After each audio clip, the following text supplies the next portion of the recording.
were Darians and 5 were school officials, provosts and dorm masters. They'd all been killed with conventional means, if throat-cutting could be considered conventional. None had been killed with conjury, so they hadn't been done by the Witch Queen's son. That fit with what Turant had said, that the boy had been training as a healer and so would be an easy mark. According to the academy, 2 students had gone missing, Lila Barrowhill, a cadet in Wien House, and Ash Hansen, a northern student who was a proficient in mist work. It appeared that a great deal of killing had happened in Hansen's room. It was awash in blood. But the 2 bodies in there were both Darian brothers. Had the Darians and provosts killed each other? Had Lila intervened? Why would she? From what Turant had said, she and Sulhan weren't particularly close at school. Nor was she the hero type. Anyway, Destin found it hard to believe that a woman could be responsible for so much bloodshed. The king had ordered him to keep Lila away from the killing field as a precaution. Montaigne had no intention of risking one of his most promising operatives, in case a sudden attack of citizenship prompted her to intervene. The irony was that Destin was the one who had recruited Lila. He'd been her handler for the past 2 years, but now, more and more, she interacted directly with the king. Destin didn't like losing control of that relationship. He never should have allowed her to leave the party. He knew that now. If Lila and Sulhan were both dead, Destin had failed. If they were both alive, Destin had failed. There had been just one verified student casualty. Renard Turant, an Ardenine cadet, went missing that night, and was found floating in the Tamron River a few days later, apparently drowned. Destin wished he'd been able to take a little more time dispatching that blundering fool, but he'd been in a bit of a hurry to get out of town before anyone thought to question Dennis Rochefort, a visitor from Arden. It was possible that the scheme had succeeded. It was possible that there had been more than 5 Darians, and that the survivors had carried the bodies of Barrowhill and Sulhan away for one of their ghastly rituals. They were blood-hungry bastards, always fighting like jackals over who got to do the deed. Destin preferred a more dispassionate approach to killing.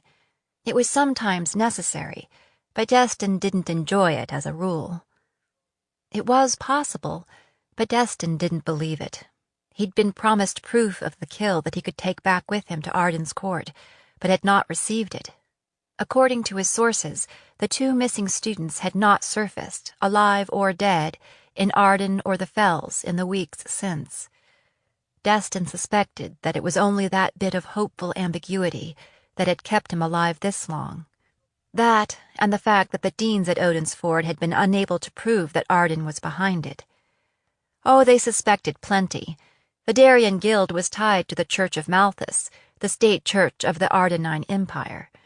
The King of Arden had long claimed the right to search the Academy campus for saboteurs, spies, and contraband, though he'd never before tried to exercise that right.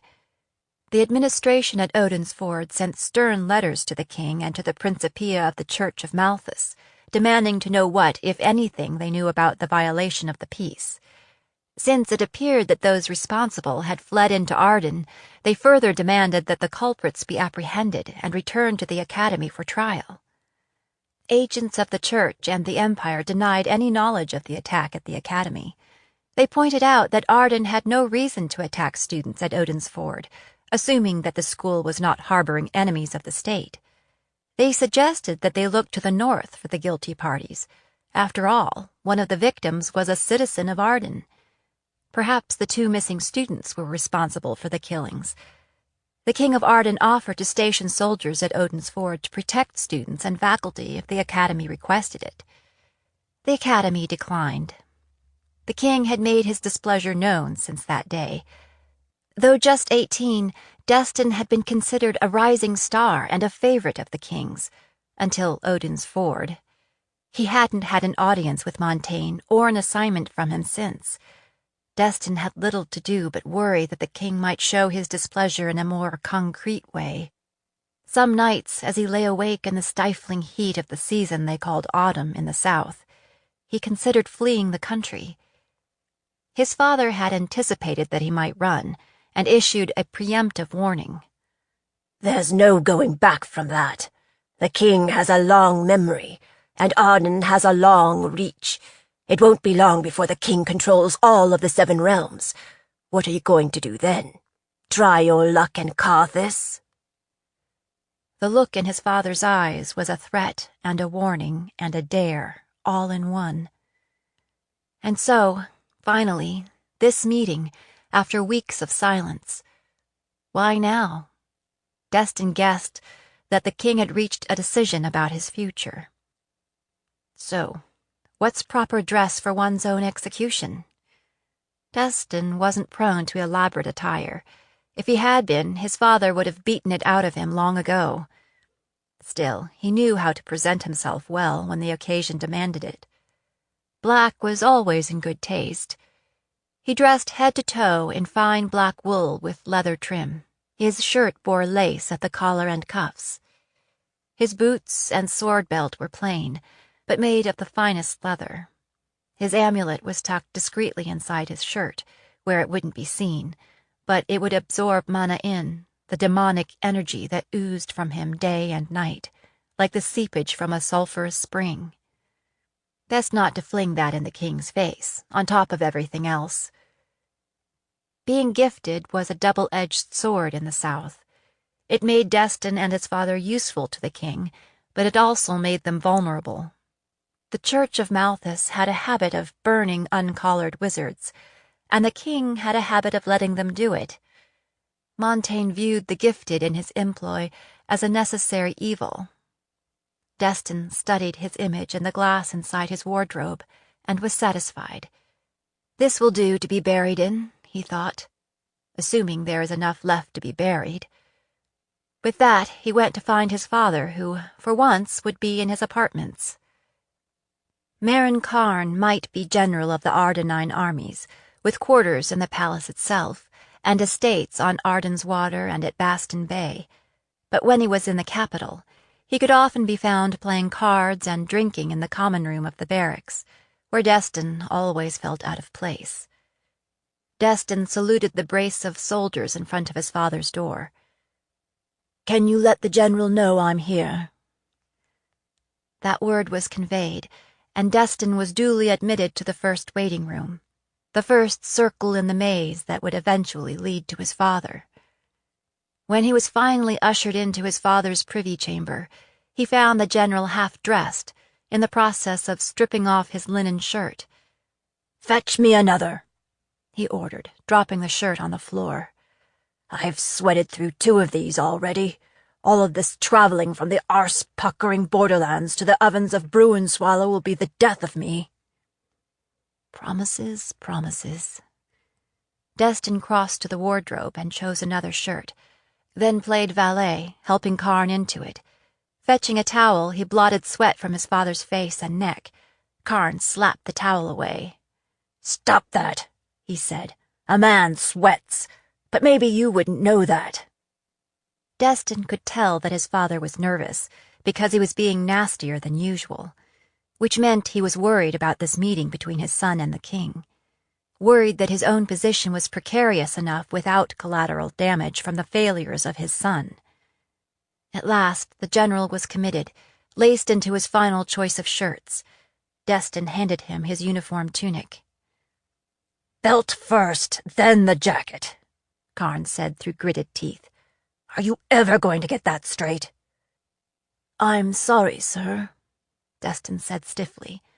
"I don't often wear a uniform myself, so—" "Oh, that's right," Karn said, as if it had just occurred to him. "You don't." Destin clenched his teeth. They could never seem to have a conversation without a dig from his father. Instead of the army, Destin had chosen the clandestine service, which reported directly to the king. Though his rank was lieutenant, he wasn't a real soldier in his father's eyes. Plus, his father didn't like Destin being out from under his direct supervision. Destin, on the other hand, liked it very much. The bells of the cathedral church bonged the quarter hour. "It's nearly time to go," Destin said. "Do you have any advice?" That, in fact, was why he'd come. Somehow his father had managed to survive 30 years in service to this king. He must have developed some sort of strategy. "Stop quaking like a girl," Karn said, his usual disappointment plain on his face. "You are mistaken, General," Destin said evenly. "I am not quaking, merely concerned." Karn snorted. "If the king means to kill you, you'll never see it coming. So relax." That wasn't exactly helpful. "Second thing, whatever the king asks you to do, say yes. If he asks you to dig up your mother and hang her body from the ramparts, say yes. If he wants you to make him a coat from the carcasses of kittens, your answer is yes. If he wants you to kiss his royal ass, say yes. Am I clear?" "Yes," Destin said, then couldn't help adding, "And if he asks me to kill you, should I say yes to that as well?" Their eyes met, held. Then Karn barked out a bitter laugh. "By all means, boy. Do the deed if you think you can pull it off. If you say no, the king will find someone else to kill us both. One of us may as well come out of it alive." Destin and the king were to meet in the royal gardens. King Gerard liked the garden for discussing what he called delicate matters, like assassinations, kidnappings, betrayals, and the like. When it came to keeping secrets, there were fewer eyes and ears in the garden than in the palace. It was also a good place for acting on delicate matters. There was always a risk that if you went into the garden, you wouldn't come out again. Destin awaited the king in the private courtyard that led out to the royal gardens. A raw wind from the north brought the promise of the season they called winter in the south. He shivered, regretting that he hadn't dressed more warmly. Finally, a half-hour past their meeting time, Montaigne descended the steps from the terrace, wearing a nondescript woolen cloak, a hood covering his damp sand hair. He was accompanied by a tall, rangy girl in prim scribe blue. It was Lila Barrowhill. For a long moment, all Destin could do was gape, until he remembered himself, closed his mouth, and went down on one knee. Well, that answered one question at least. She was still alive. "Lieutenant Karn," Montaigne said, waving him to his feet. His cold gaze flicked over Destin, stinging his skin like tiny needles. "Lila and I were just talking about you." "Karn," Lila said heartily. "I've wondered where you've been. How are you?" Destin swallowed hard. "Never better," he lied. He met Lila's gaze. "It's good to see you looking so well." No lie there. She raised an eyebrow. "As opposed to dead?" "As opposed to dead, yes," Destin said. "When you disappeared after that unfortunate incident in your dormitory, I feared the worst." "As I told His Majesty, I feared the worst as well," Lila said. "As you know, the son of one of our military officers died that night," Montaigne said. "Colonel Tourant has been pressing for an inquiry. Lila agreed to answer some of his questions about what happened." Destin stared into Lila's face, trying to read it. So there had been a meeting, one he had not been invited to. That was never a good sign. "Wonderful," Destin said. "I stand ready to be enlightened." He fought the temptation to locate the dagger hidden under the black wool of his tunic, or bolt like a deer through the garden. What had she told the king? Was he dead or alive? Lila leaned against the courtyard pillar. "I think you already know part of the story," she said, "so I'll make it short. When I returned to the dormitory, there were dead bodies all over, and Hansen was missing. I worried that he might be out hunting for me." "For you?" Destin stared at her. I blame myself. I knew he was high-strung and entitled, but I thought he understood that there would never be anything between us. She sighed. It's not like we had anything in common, no chemistry at all. He was all study, study, study, talk, talk, talk, and as you know, I like to have a good time. Yes, Destin said, like a dolt. He fancied himself a theologian. Lila rolled her eyes. Always ranting about the evil Church of Malthus and how somebody ought to keep the crows, the Malthusian priests, I mean, away from the ford. He kept nagging me to join his little band of fanatics and blow up churches and such. She slid an apologetic look at the king. I know you are a man of faith, your majesty, she said without a hint of irony. But I'm just not interested in religious debates. Besides, I can't afford to get into any more trouble at school. Of course, King Gerard said, his face all sympathetic understanding. Destin cleared his throat. Young Hansen sounds tiresome. Lila nodded. That's what I thought. He was tiresome, but all talk and no action. Lately, he'd been chewing a lot of razor leaf so he could stay awake to study, and he got to acting crazy again, so I finally told him off, the night of Tarrant's party. I knew he was pissed, but I never expected this. She shook her head sadly. Destin was lost. You never expected... I never expected him to start massacring priests, Lila said. Blood of the martyrs. She thinks Sulhan did the killings? Seriously? Destin studied her face. He saw no evidence of deceit, but he was beginning to realize that Lila was a master liar. Well, he wasn't going to call her on it in front of the king, especially since Montaigne seemed willing to go along. So, Destin said, rubbing his chin, it was Hansen that did it. Lila shrugged. That's my guess, though I don't know how he would have lured priests to the dormitory. I was confused at first, because he didn't use sorcery to kill them. But I think maybe he was trying to prove something, that he could get things done without magic. Because... Destin cocked his head. She flushed. Because, well, I told him that I don't really, consort with mages. No offense, Lieutenant. None taken, Destin said. So, Hansen wasn't among the bodies, then? I didn't see him, but I didn't do a thorough search, Lila said. Like I said, I was worried he might come after me.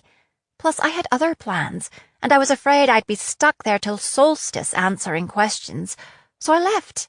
Hopefully it'll all blow over before next term. We share that hope, Destin said. He was still trying to get his arms around the fact that Lila Barrowhill had, in all likelihood, saved his life by surviving. Even better, she had deflected blame from Arden by suggesting that Ash Hansen had been responsible for the killing. The only way this disaster could have a better outcome would be if she'd shown up carrying the mageling's head and an apology from the Academy.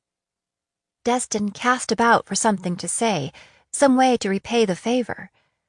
I look forward to working with you again this winter, he said. As I told you the last time we met, there are... Actually, I have other plans for you, the king broke in, sending Destin's gut into turmoil once again. That will be all, Lila. I need to speak with the lieutenant in private. They both watched her as she walked away. That was a remarkable story, King Gerard said, when she was out of earshot.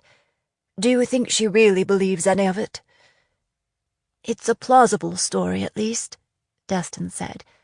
The mage Sulhan was a loner at school, which makes sense for a person trying to hide his real identity. He spent a lot of time with a voyageur, a hedge witch named Taliesin Bogard. Montaigne's mouth twisted. Voyageurs are like rats. Despite all of our efforts to exterminate them, they keep coming back. They are impossible to civilize.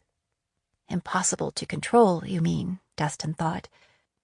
We tried to find Bogard after the killings, so we could question her, but she's disappeared as well. That seems suspicious. I'd not heard Sulhan was a zealot, but maybe he picked up some radical ideas from the witch. If so, that's good for us. The deans at the academy don't seem to be aware of any of this, the king said. At least they're not following that line of investigation. I think they decided up front that Arden was responsible, and so they haven't looked further. Besides, apparently Lila didn't report any of this history before she left. He paused. I would advise against sharing it with the school authorities. If she's to be of use to us, it's best if she isn't connected to us in any way. The king considered this for a moment. I agree, he said. The deans have their suspicions, but they can't prove anything. As long as they continue to accept and train our cadets, I don't care what they think. Yes, Your Majesty, Destin said, beginning to hope that he might have dodged the heavy hand of the king's justice. What do you think of Lila? The king asked abruptly. That was a loaded question if Destin ever heard one. She's been reliable so far, he said.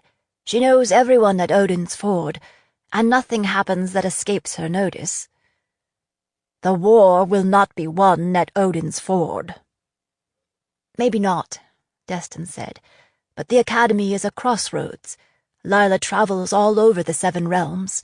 She speaks multiple languages. She fits in everywhere, and thus far the information she's provided has been on the mark. What is her reputation at school? Was she really as poor a student as she would have us believe? She's in Wien House, as you know. Turant was her class commander, and he had nothing good to say about her. She's been brought up before the dean several times. Turant claimed that it's only the drop in enrollment at the academy that has kept her from being expelled permanently. Perhaps the girl cannot help it, the king mused. I've never believed that women are well suited for the military, but she also could be playing a part for our benefit. What do you think? The military is all about rules, and that's not a good fit for Lila. Besides, I think Turant was a fool. We're better off that he fell into the river before he could reproduce. The king threw back his head and laughed. Ah, Khan, I have missed our conversations. It's just that there are so many claims on my time. Of course, Your Majesty. What's the girl's background? Destin realized that this was more than an interest in Lila. It was a test of his investigative skills. She's a war orphan. She grew up in the southern islands, raised by an aunt, then joined another aunt in a smuggling operation along the east coast. It's a family business. What is a smuggler doing at Odin's Ford? It seems that her family keeps sending her back there, hoping she can make good connections with high-ups in the military. And so she has, Montaigne said, on your recommendation. I interrogated her under persuasion when I brought her on, Destin said. The story she told checks out. I do enjoy having her at court, the king said. She came to dinner last night and had the entire table in stitches, even Lord Madelon. Lila is a reckless wit, Destin said. She says things other people think but don't say out loud. That was always a risk around the king. Montaigne found that kind of candor amusing, until he didn't. I'll need convincing that she can come through with the magecraft we're needing. I don't want an army of uncollared mages running amok in the Empire. I have people in Baston Bay, at Watergate, and in the Southern Islands, Destin said. I'll see what else I can find out. Maybe Lila will be the king's new protégé, Destin thought. The king had a habit of elevating commoners to positions of power at court. They tended to be more beholden and compliant than the nobility, who were used to wielding power on their own. But would he choose a woman for his inner circle? That would be unprecedented. The king had a habit of playing courtiers against each other. Perhaps it was nothing more than that. Destin liked Lila too, but he didn't trust her. Come, walk with me. Montaigne led him out along the low stone wall that divided the formal plantings from the woods beyond. The trees blazed with color against the brilliant sky. The gardens were still overblown with flowers, their scent rank and overpowering, like the smell of decay. The king walked on, moving delicately, like a deer picking its way over rough terrain. Asters, he said, sweeping an elegant hand toward some ragged pink and purple flowers along the flagstone path. He picked a few and handed them to Destin, who let them slip from his hand as soon as he could do so surreptitiously. Destin had never known the royal gardens at Ardencourt to be out of bloom. Violas had been his mother's favorites. They were the only flowers he could remember the name of, though Montaigne always repeatedly pointed out and named the others. Perhaps it was because Destin was always distracted in the garden, waiting to find out whom it was he had to kill. By now they'd reached one of the many pavilions that studded the garden, overlooking a pool of stagnant water overgrown with grotesque plants. "Sit with me," the king said, settling onto a bench next to the wall. Destin sat and waited. "You've been to Carthus, haven't you?" It was good that Destin was sitting down. The question came like a blow to the head, so unexpected that Destin might have stumbled on the path. That the king had asked it meant that he already knew the answer. But how would he know? It seemed unlikely that Destin's father would have told him. "Yes, Your Majesty. I lived there for a time as a boy." My mother and I were so eager to get away from my father that we sailed across the ocean, Destin thought. As it turned out, that wasn't far enough. "Tell me about it," the king said. As always, there was no telling what the king already knew and what lay behind his questions. "Well, it's mostly sand and rock," Destin said. "Though it's pretty far north, the ocean currents keep it warm. It's nearly impossible to grow anything, so people are desperately poor. That is why so many have turned to piracy." Destin was ambushed by memories of the cottage by the sea that he'd shared with his mother, the village where he'd run barefoot through dusty streets. Those had been some of the happiest times of his life. "Yet I understand that they have very powerful magic there," Gerard said. "They say that's where the mages came from originally." "That's true in a way, Your Majesty," Destin said. "Mages originated in the northern islands, which, as you know, were once one of the original 7 realms. After the breaking, the islands joined with Carthus. They are still loosely connected, I believe." "Have you been to the islands?" "No, my lord." "Do you speak the language?" Destin shook his head. "I used to. I don't really remember it now." Abruptly, the king changed the subject. "So, another marching season over, and we are still no closer to our goal," Montaigne said. "I had such high hopes that this would be our breakthrough summer." Destin didn't risk a reply. "And yet we have gained no ground," Montaigne said. "I am losing patience. I'm wondering if we need a new strategy." Does he expect me to defend my father? Actually, my life would be immeasurably improved if he were dead. But Destin knew better than to fall into that trap. "I wouldn't hazard an opinion on that, Your Majesty. I am no expert on military strategy. I have no doubt that we will prevail in the end, given our superior military and your creative leadership." "I will do whatever it takes to win this war," the king said, his voice low and vicious. "I will break their spirit, and I will break their hearts until the witch in the north kneels to me and begs for mercy. She'll beg, but will receive none." Yes, Your Majesty. I need you to find a girl for me. This time, Destin managed to navigate the conversational curve. I'll find a dozen for you, Your Majesty, he replied. What's your pleasure? Montaigne laughed. Do you take me for a fool? If I send a young man like yourself out hunting, you'll keep the best for yourself. Your Majesty, I know better than that, Destin said. I would be poor competition for a man like yourself. That, at least, was true. Montaigne snorted, shaking his head. No, there's a particular girl I need you to find, if indeed she exists. If she does, she may be in Delphi. Delphi? Destin struggled to hide his dismay.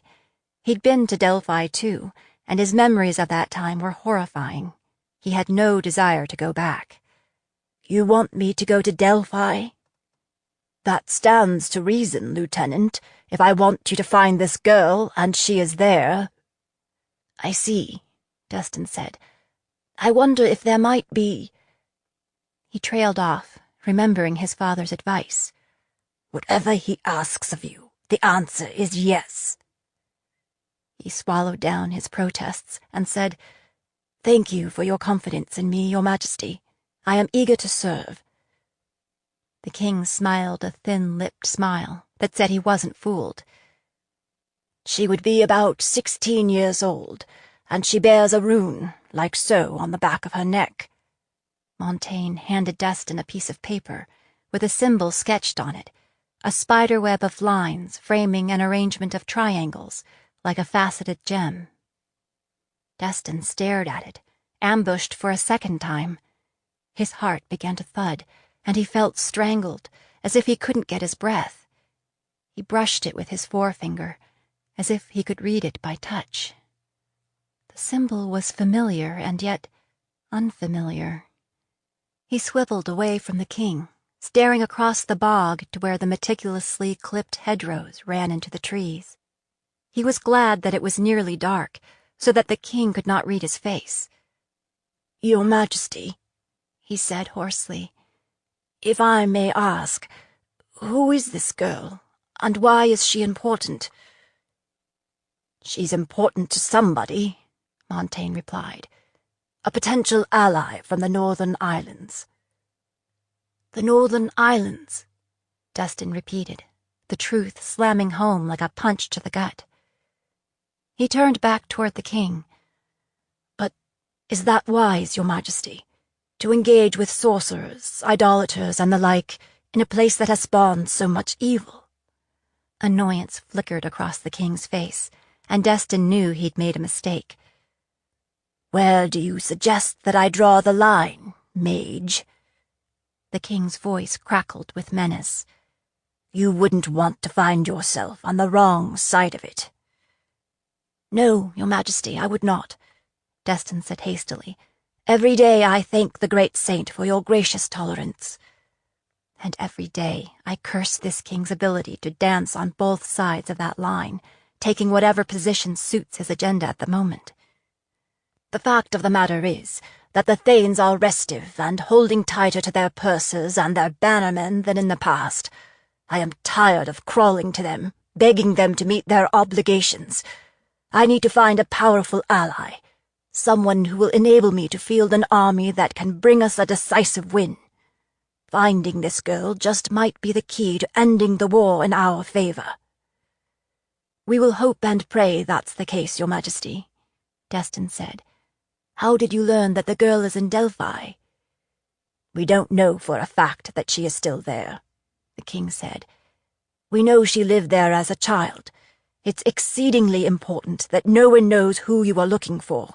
We don't know what the girl knows. There are 100 holes to hide in Delphi. We don't want her to dive into one of them. Yes, Your Majesty, Destin said, trying to focus his turbulent mind.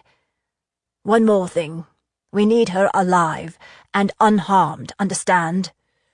So we're not being asked to assassinate this girl? Precisely. Things were looking bleaker and bleaker. Destin knew from experience that it was much simpler to kill a person than to capture and transport him without damage. Destin wasn't sure just how far he could push, but he needed all the information he could get. "Do you know what the symbol signifies, or what she looks like? That might make it easier to—" "I have no idea," Montaigne said and shrugged, as if this omission were inconsequential. "If you find the girl, we'll get some answers directly from her."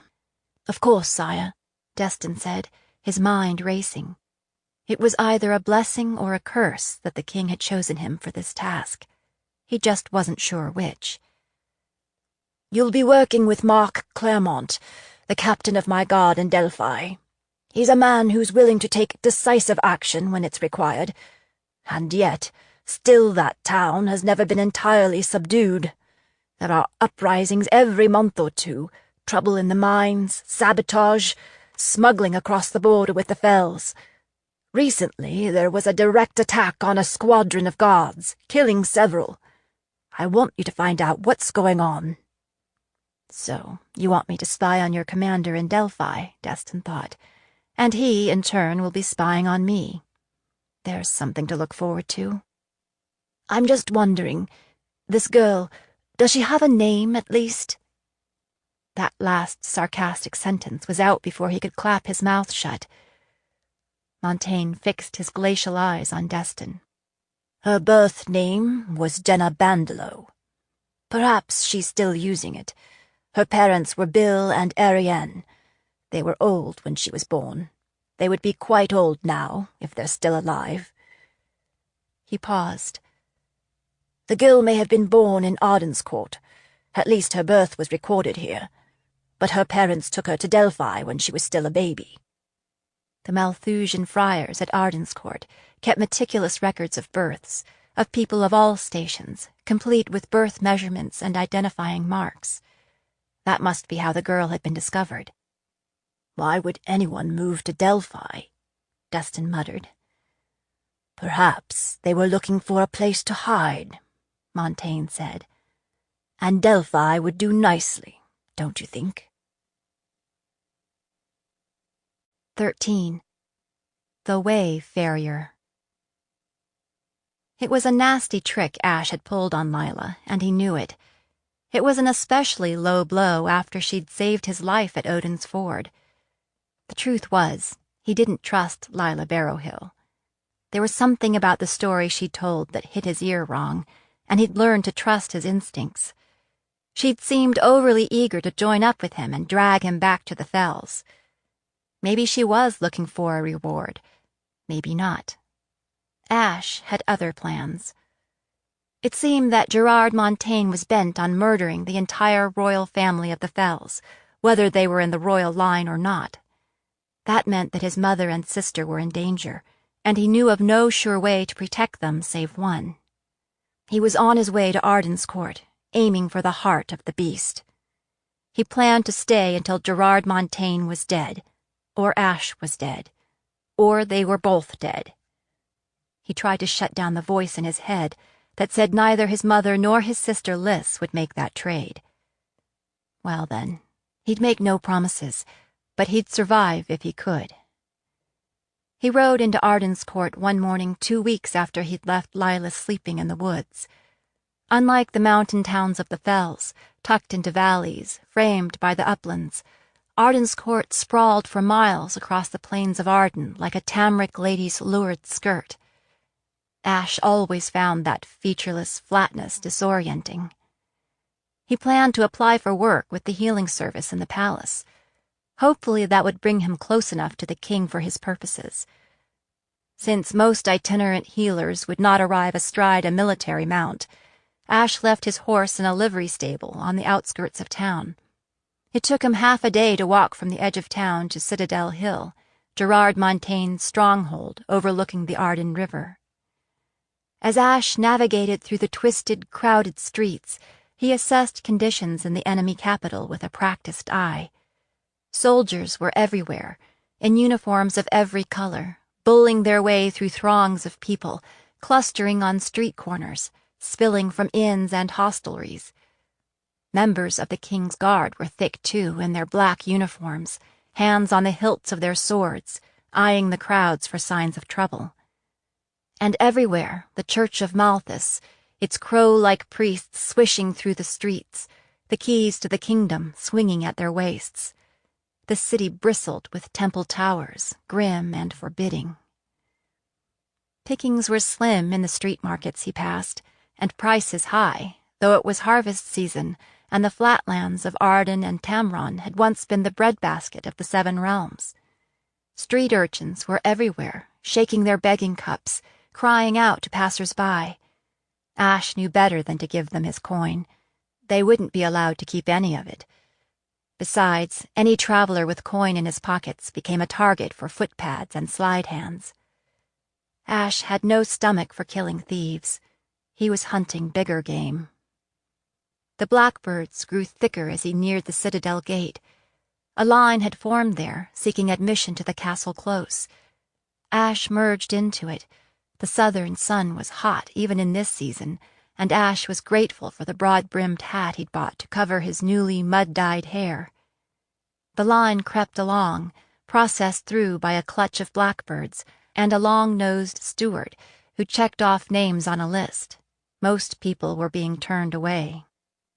When Ash reached the front of the line, the officer in charge demanded his name and business. Ash kept his eyes on the ground so that his hat shaded his face. Adam Freeman, healer, seeking work in the royal service, sir. Ash touched the brim of his hat. The steward scanned his list. There's no Adam Freeman on here, he said. As for the infirmaries, Master Merrill prefers to choose his own apprentices. Of course, Ash said. If I could just speak with Master Merrill, perhaps he— Do you have a letter of recommendation? The steward demanded. A diploma from the temple school? I've attended Spiritus, the healer's school at Odin's Ford, Ash said, thinking that Taliesin would be unlikely to give him a recommendation just now. I've not graduated yet, but I do have some skill with— Merrill is a busy man, the steward snapped, eyeing Ash's bulging bags. He does not have time to entertain every traveling herbalist who wants to see the big city. Perhaps one of the country estates would be better suited to your credentials, or lack thereof. He looked over Ash's shoulder. Next. One of the blackbirds gripped his arm, meaning to hustle him on, but Ash set his feet. He was not about to be turned away when he'd waited in line for so long. What about the stables? He blurted. The steward shifted his eyes back to Ash. What about them? He asked in the manner of a man who had lost his patience a long time ago. I meant, do you need help in the stables? Make up your mind, boy, the steward said. Are you a healer or a muck shoveler, or both? The blackbirds all snickered. I'm a healer of horses as well as people, and a farrier too. Ash patted his carry-bag. I do have a letter of recommendation from the stablemaster at Fetter's Ford. The steward was already shaking his head, but one of the blackbirds spoke up. Lord Pediman, he said, Marshal Bellamy was complaining last night that the regular farrier got kicked by a horse, and now he's got nobody until the man wakes up, if he ever does. Might be this one could fill in. Pediman took another look at Ash. What was your name again? Adam Freeman. Where are you from? Tamron, but I've travelled to all parts of the Empire. The steward heaved a great sigh. Well, he said in a foot-dragging way, I suppose it couldn't do any harm to let you talk to Bellamy, but if he says no, you will be on your way, understood? Of course. The blackbird who spoke up was detailed to lead Ash to the stables, and presumably to boot him back out of the gate if the master of horse said no. As Ash passed through the outer gate into the bailey, the back of his neck prickled. He'd come there on purpose, but still, he couldn't help but feel like a trap was closing around him. As soon as he set foot in the stables, Ash could tell that it was well managed. The bedding was fresh, and the horses well-fed, bright-eyed and alert, poking their heads out of their stalls as he passed by. The horse-marshal was outside the granary, arguing with a tradesman. "This is not what we agreed on," Bellamy said. He opened his fist, displaying a handful of oats crawling with weevils. "You told me this shipment would be clean and free of chaff and straw and dirt. This looks like you scraped it off the floor." "This is the best I could find," the broker whined. "You try and find quality feed anywhere in the Empire. The army swallows it all up." "It's your job to find it, not mine," the marshal replied. "I paid a quality price. I should get quality grain. I wouldn't feed this to my worst enemy's dogs. Now take it away." The broker turned away, still muttering excuses. "Lord Marshal," Ash's blackbird said, giving Ash a push forward. "This boy says he's a farrier." "Does he now?" Bellamy looked Ash up and down. "Where have you worked before?" "Odin's Ford and Tamron, sir," Ash said. Digging in his bag, he produced his letter of recommendation. Bellamy scanned the page, then handed it back. "It sounds like you're some kind of miracle worker," he said dryly. "If so, can you conjure up some good grain?" Ash shook his head. "I wish I could, sir." "Well," the marshal said, "let's have a look at your work. Come with me." When the blackbird made as if to follow, Bellamy put up his hand. "I'll nanny this one," he said. "I promise I'll toss him back if he doesn't suit me." He led Ash to a box stall in the rear. As they drew near, a horse poked his head out, ears flat, eyes wide and rolling, snorting his distrust. He was a rich blue roan with black points, not the standard dun color typical of Ardenine military mounts. Ash stopped a short distance away, setting down his bags. He could smell infection from where he stood. "What's going on?" he murmured, more to the horse than to Bellamy, but Bellamy answered. "He's a 3-year-old, and he's been out on campaign all summer," Bellamy said. "Came back in a foul mood that's just gotten worse. He's favoring his right front leg, but nobody can get near enough to take a look. My farrier was the last one that tried, and he got kicked in the head for his trouble. Now he's off his feed, and I'm worried he'll go down for good." The farrier or the horse, Ash thought of saying, but didn't. "What was he like before he left in the spring?" "He's a good horse," Bellamy said a bit defensively. "He was always willing if you knew how to manage him. Oh, you know, like most horses, he'd get away with whatever he could, but he was never mean-tempered, not like this." Ash liked the fact that Bellamy stood up for his horse. "How long has he been off his feed?" "Couple weeks." "What's his name?" "Crusher." Ash raised an eyebrow. "Crusher." At the sound of his name, the gelding's ears pricked forward. Bellamy grimaced. "He's a war horse, all right. Man doesn't want to ride into battle on a horse named Daisy." "You have a point." Ash stood, hands on hips, studying the horse, noting his prominent backbone and ribs. "He's lost weight?" Bellamy nodded. "I'd say so." "Has anyone checked his teeth?" Bellamy rubbed the bridge of his nose. "Be my guest." Ash laughed. He liked the horse-marshal. He couldn't help it. "Maybe later, after we've gotten to know each other. Anyway, like I told you, the problem seems to be in his foreleg." Ash squatted and rooted through his carry-bag, finally coming up with an apple he'd picked along the road. He crossed to the stall, moving slowly and deliberately, avoiding eye contact with the gelding. Still, the ears went back again, and the roan showed his teeth. When he shied back, Ash could see how he favored his right foreleg. "Hey, now," Ash murmured, keeping the apple out of sight. "Something's hurting you, isn't it? No wonder you're snarly. But you know, we're just trying to help." The ears flicked forward again, and the gelding's nostrils flared as he caught the scent of the apple. It was a good sign that he was still interested in food.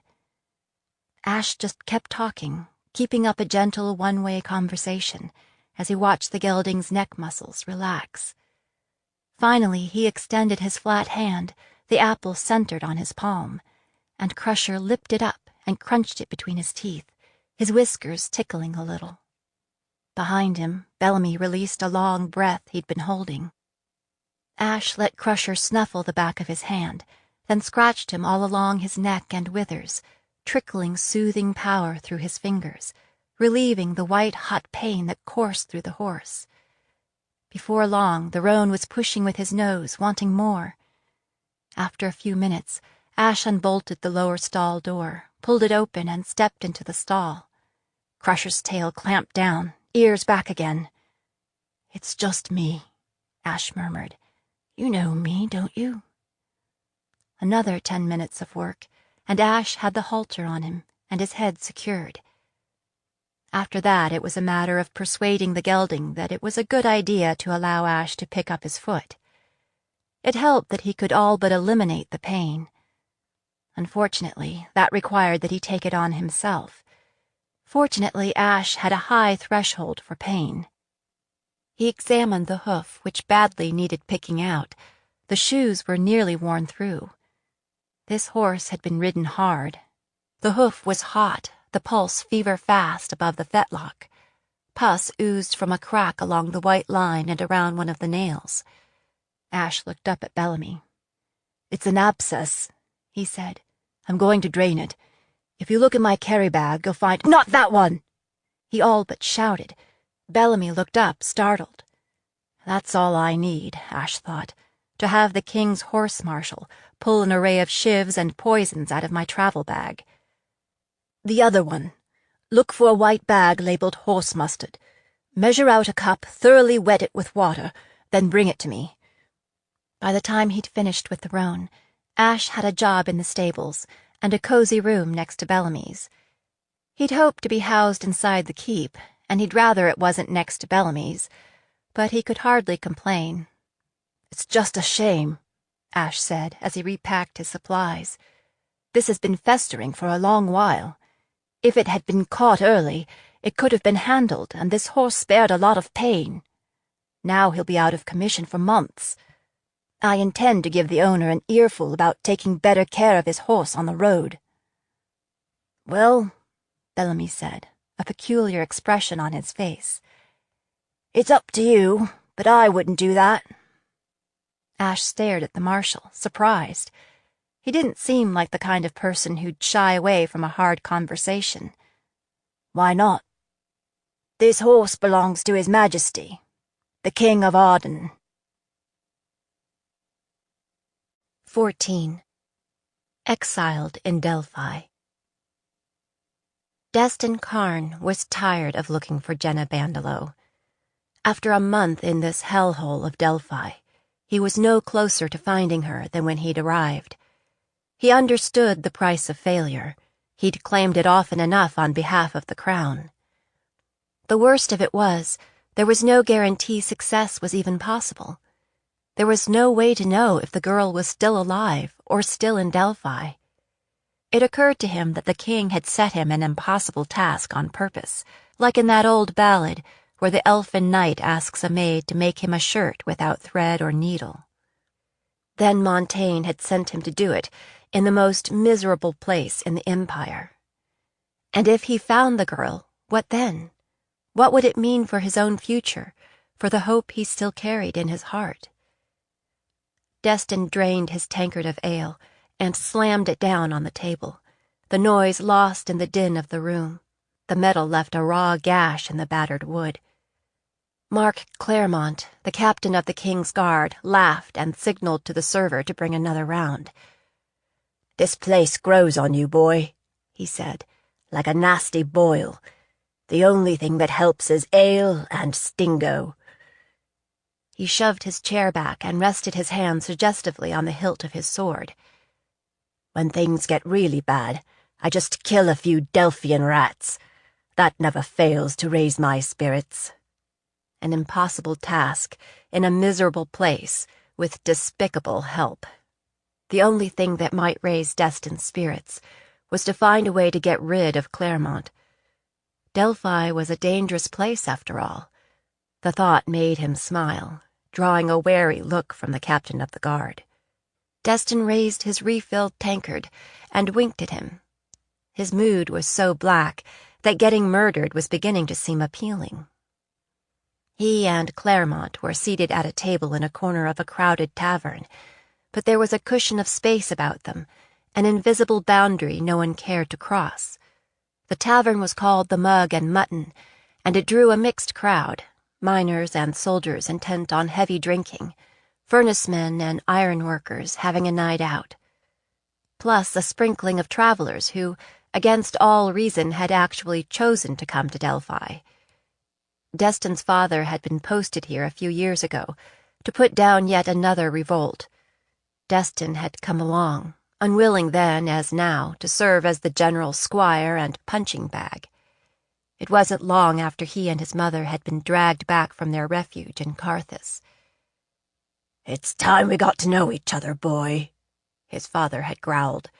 "Your mother's done her best to ruin you, but I'll make a man of you yet." His memories of Delphi were nightmarish. Aside from the absence of his father, it was even worse now than he remembered. Much of it had to do with the commander of the King's Guard. Claremont never reined in his blackbirds, who roamed the city like predators, picking off the vulnerable. They used the search for the rune-marked girl as an excuse to drag women into back alleys in order to examine them. When Destin argued that this was counterproductive, Claremont just laughed. "It's cold up here, Lieutenant. The men need to stay warm somehow." It would do no good to report it to the king. King Gerard was unlikely to buy Destin's theory that the city seethed with rebellion because Claremont was too cruel, as opposed to not cruel enough. Meanwhile, Ardenine assets blew up and burned on a regular basis. Miners had ready access to explosives, and they seemed to know how to use them. Montaigne didn't care about process. He valued results, and so far Destin had nothing to show. If he was ever to get out of Delphi, he had to work smarter.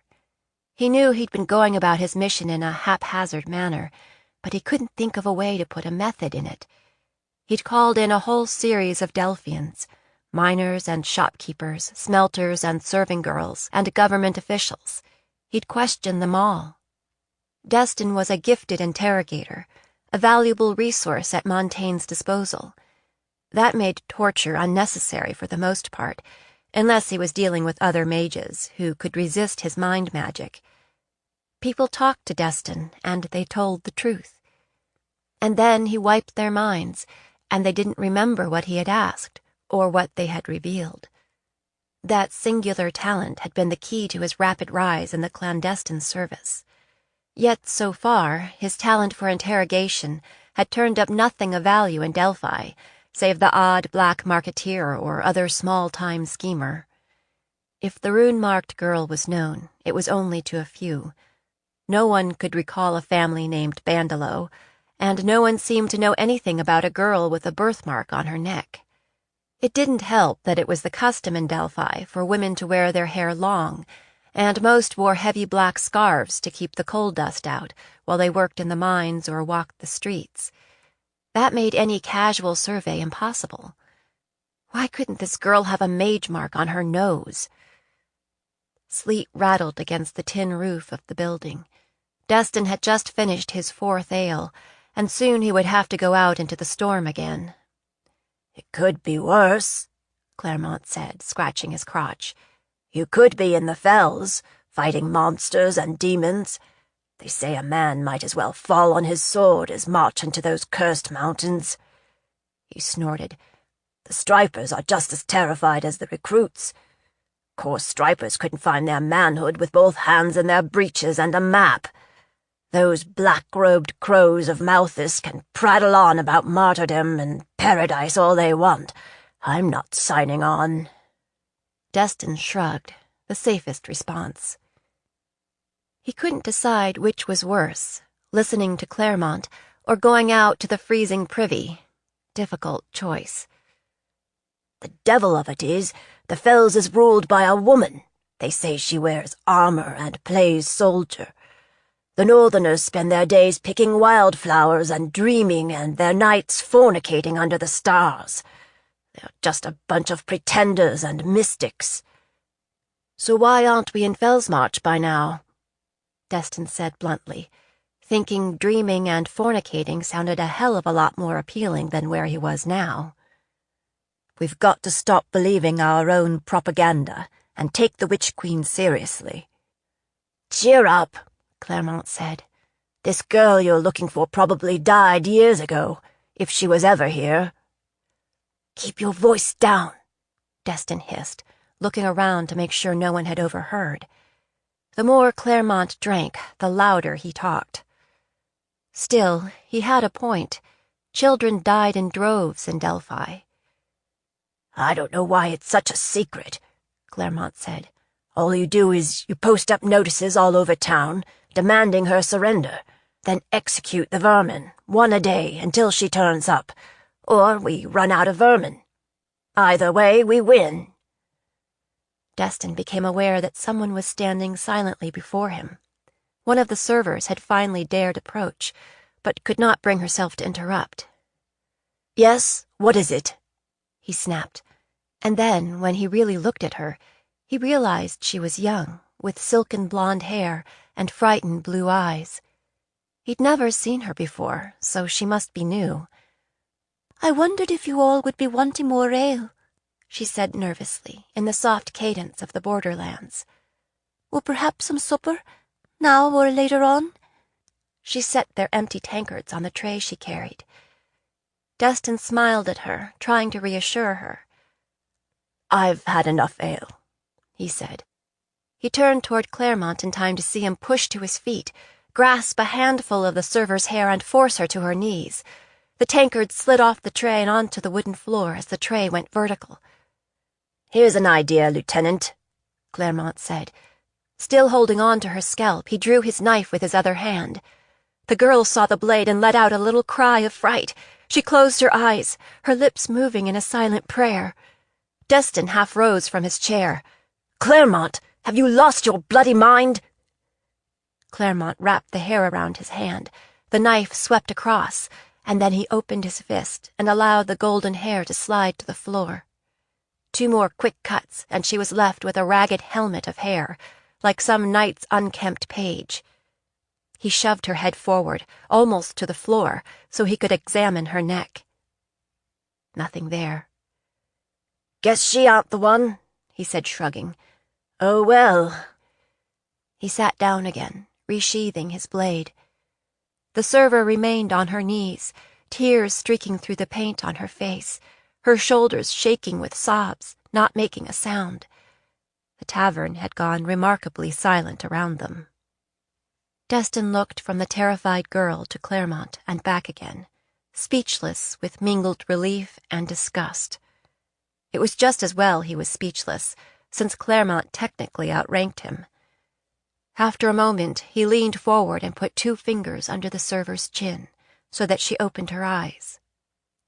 "You're all right," he muttered. "It's just hair." He jerked his head, giving her permission to go. The girl picked up the tray and the tankards. "Thank you, my lord," she murmured, her lip quivering. She didn't look grateful, though, and she moved away quickly. Her hair remained, like pale gold threads scattered on the battered plank floor. "Maybe I shouldn't have done that," Claremont mused. "We'll be lucky if we get another drink all night." "You're right," Destin said. "You shouldn't have done that. And I shouldn't have to remind you that the marked girl is not to be harmed in any way." Still, the episode of the hair had given him an idea. Not foolproof, but better than the strategy so far, which was none, and less dangerous than turning the blackbirds loose on the populace. "Claremont, could you set up a meeting with the mayor, tomorrow if possible?" "Why?" Claremont's eyes narrowed. "What do you want me to tell him?" "Let's surprise him, shall we?" 15.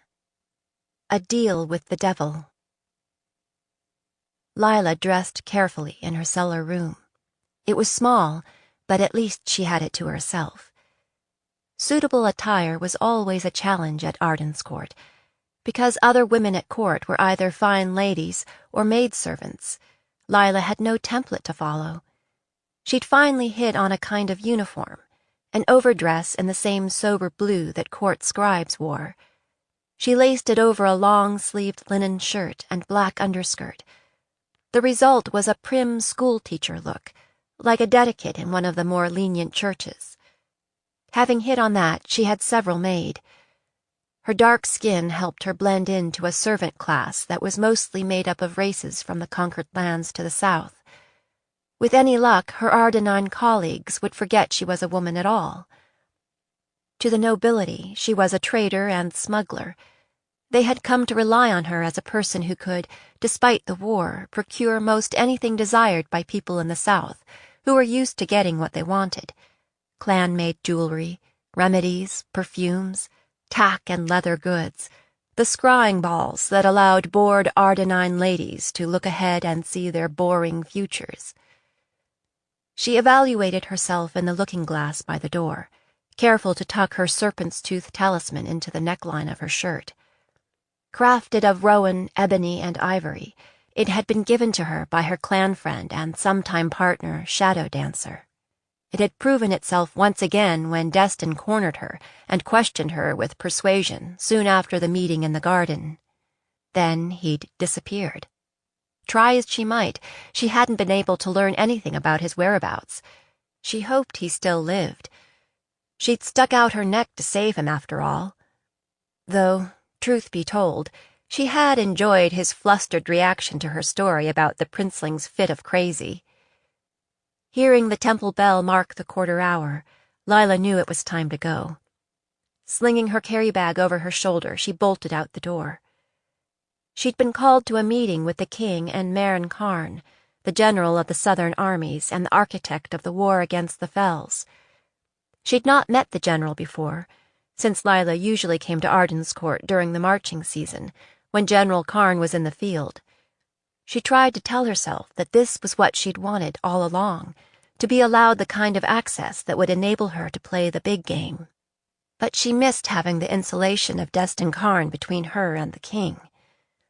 She moved through the corridors at a trot, afraid she'd taken too much time primping, worried she'd be late. She climbed the stairs from the cellar and passed swiftly through the labyrinth of echoing, marble-faced hallways, intentionally confusing to the untutored, until she reached the unmarked entrance to the king's apartments. The blackbirds at the door were familiar, Fleury and Desjardins. Though Lila was taller than many, Fleury could have made 3 of her. He wore a wicked-looking sword strapped to his waist, and the black of the king's guard.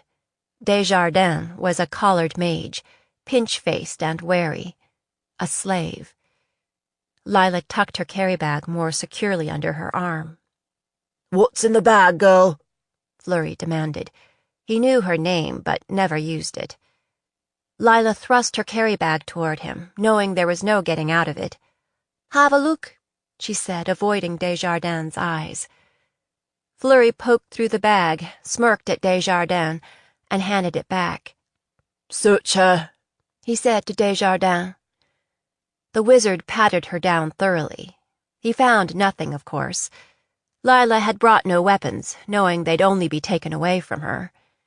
Gripping Lila's wrists, he sent a tendril of power in. "Tell the truth," he said softly. "Why are you here?" "I'm here to meet with the king," Lila said. "We have business." "Do you intend harm to his majesty or any close to him?" "No," Lila said. "I do not. Not today, anyway. "Are you carrying any weapons or poisons that I did not discover?"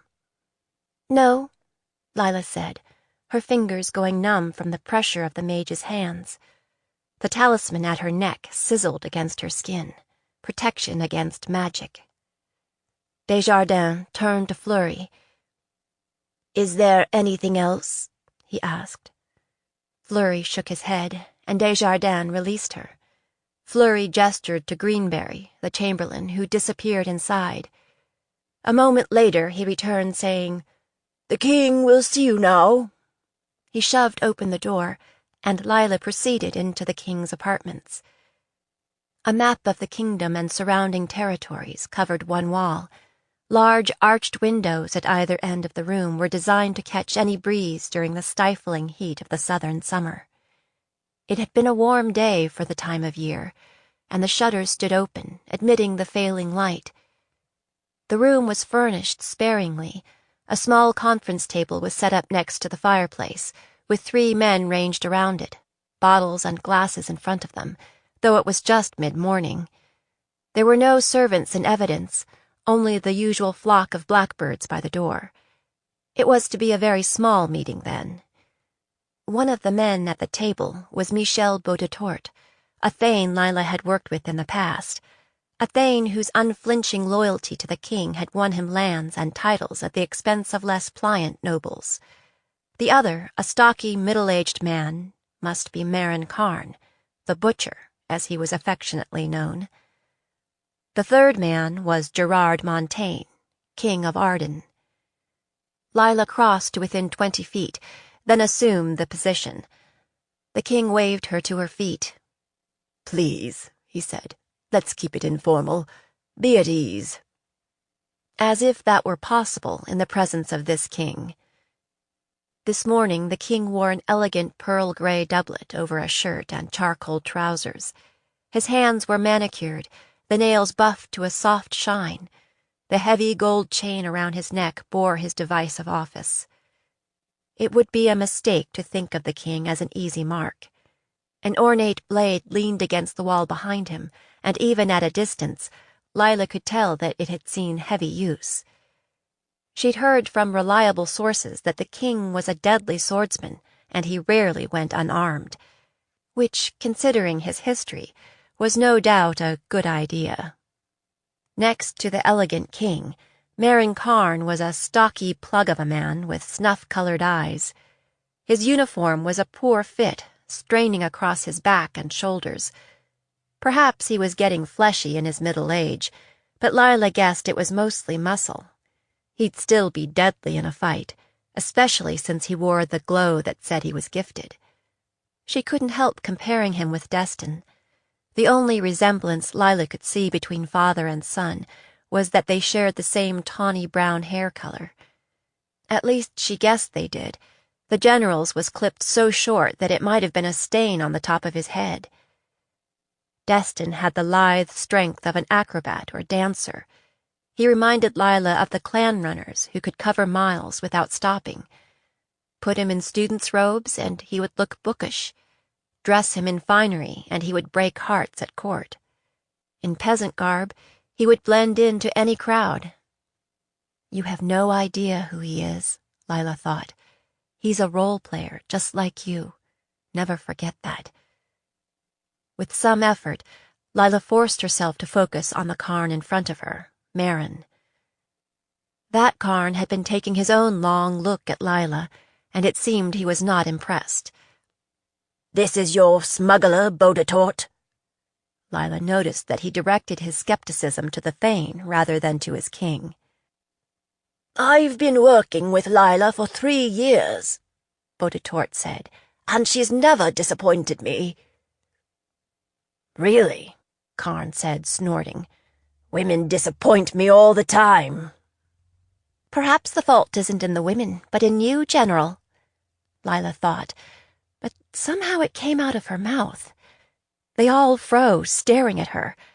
Several of the blackbirds put their hands on the hilts of their swords, their eyes sliding to Karn to see what he would do. Karn moved fast for a large man. Erupting from his chair, he gripped the front of Lila's blues and yanked her close so they were nose to nose.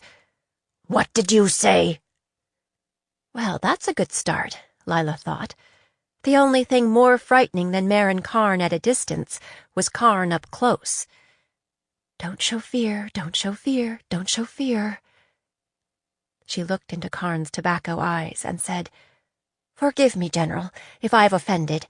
I only meant that it would be a rare woman who could hope to be a suitable match for you." She snapped her mouth shut, unsure whether she'd made things better or worse.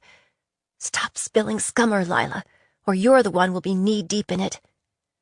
After what seemed like a lifetime of silence, the King of Arden began to laugh.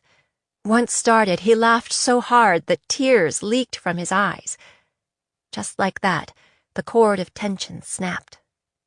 You have to admit, Khan, she has a point, he said, swiping his eyes with his sleeves. But Karn wasn't admitting anything. The bitch has a mouth on her that's going to cost her if she isn't careful. He'd gotten the message, though. Releasing his grip on Lila, he stalked back to the table and dropped into his chair. Bodetort. Montaigne nodded toward the door. Leave us. We'll talk later. Bodetort wanted to stay, Lila could tell, but he seemed to know better than to object. He bowed out of the room. They must have decided that Lila posed no threat, because Karn sent the blackbirds out too. There was an empty chair now, but nobody invited Lila to sit. She was tempted to sit down anyway, but wasn't sure how far she could push these two. So she stood behind it, resting her hands on the back. Anyway, she thought better on her feet. With no further ceremony, the king nodded to Karn to proceed. Where are you from, girl? Karn studied her through heavy-lidded eyes.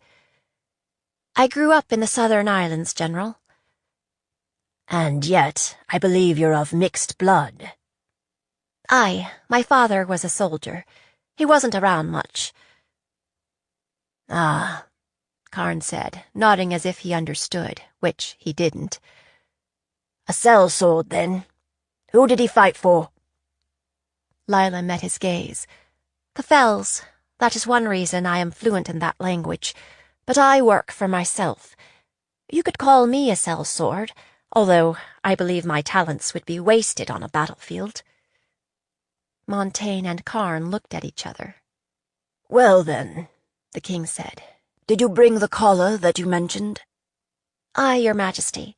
As you know, I've been able to source magical tools from time to time in the past, but it's very hard to get. The clans are wary of letting go of flashcraft these days, since they worry that it might make its way to Arden. But I do have a piece to show you, with your permission. Lila patted her carry-bag. Please. Unfastening the flap, Lila reached inside and pulled out a collar made of beaten silver, its dull finish inscribed with blackened runes. She extended it toward the king, but he yanked his hands back and shook his head. Have a look, Karn. He's a cautious bastard, Lila thought, for about the 100th time. Karn took the collar and turned it in his hands, examining it on all sides. It took on a glow as he sent power into it, testing it. It is flashcraft, Your Majesty. Copperhead made. But it looks old, like a vintage piece. It is, Lila said. It dates from the Wizard Wars. It's more than 1,000 years old. Karn looked up sharply. Is it now? Where did you get this? Lila shifted her eyes away. I have a contact who can supply flashcraft now and then, not just collars, talismans, magical armor, and amulets. Karn unfastened the catch and opened the collar, snapped it shut again, tried the connection. Who is this contact, and where does he get the merchandise? I don't know, Lila said, but he is trustworthy. Trustworthy? Montaigne said, raising an eyebrow. Is there really such a person? What I mean is, he knows better than to cross me. Karn rolled his eyes, as if he found that hard to believe. We would rather work directly with your contact, he said. First of all, this person doesn't want to meet either of you, Lila said, feeling sweat trickling down between her shoulder blades. Second of all, if he traveled south, people would wonder why. As a student and a soldier, I have an excuse. He's a swiving copperhead, Karn said, like a trout striking a fly. Isn't he? That's why he can't come to us. Lila hesitated just long enough to confirm it. Understand his position. He's taking a huge risk as it is. Montaigne splashed more whiskey into his glass. Well, Con, what do you think?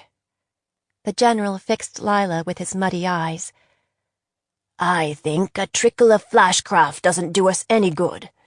We need a source who can supply a large number of callers right now.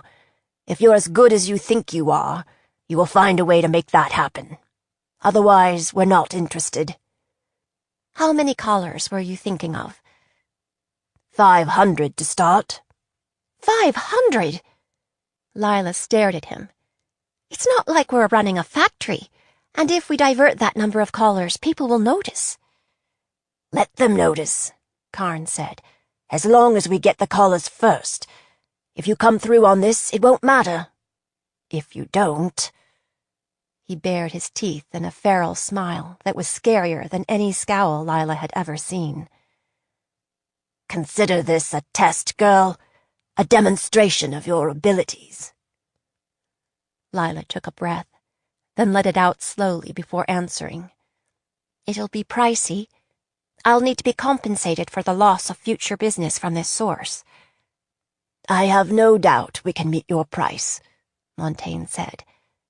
That's odd, Lila thought, given that I've heard your coffers are empty. Of course, there's no need to pay a dead person. It will take me a while to make arrangements, Lila said, her mind racing. She needed to reach Shadow Dancer. She needed to do it without risking being traced or followed.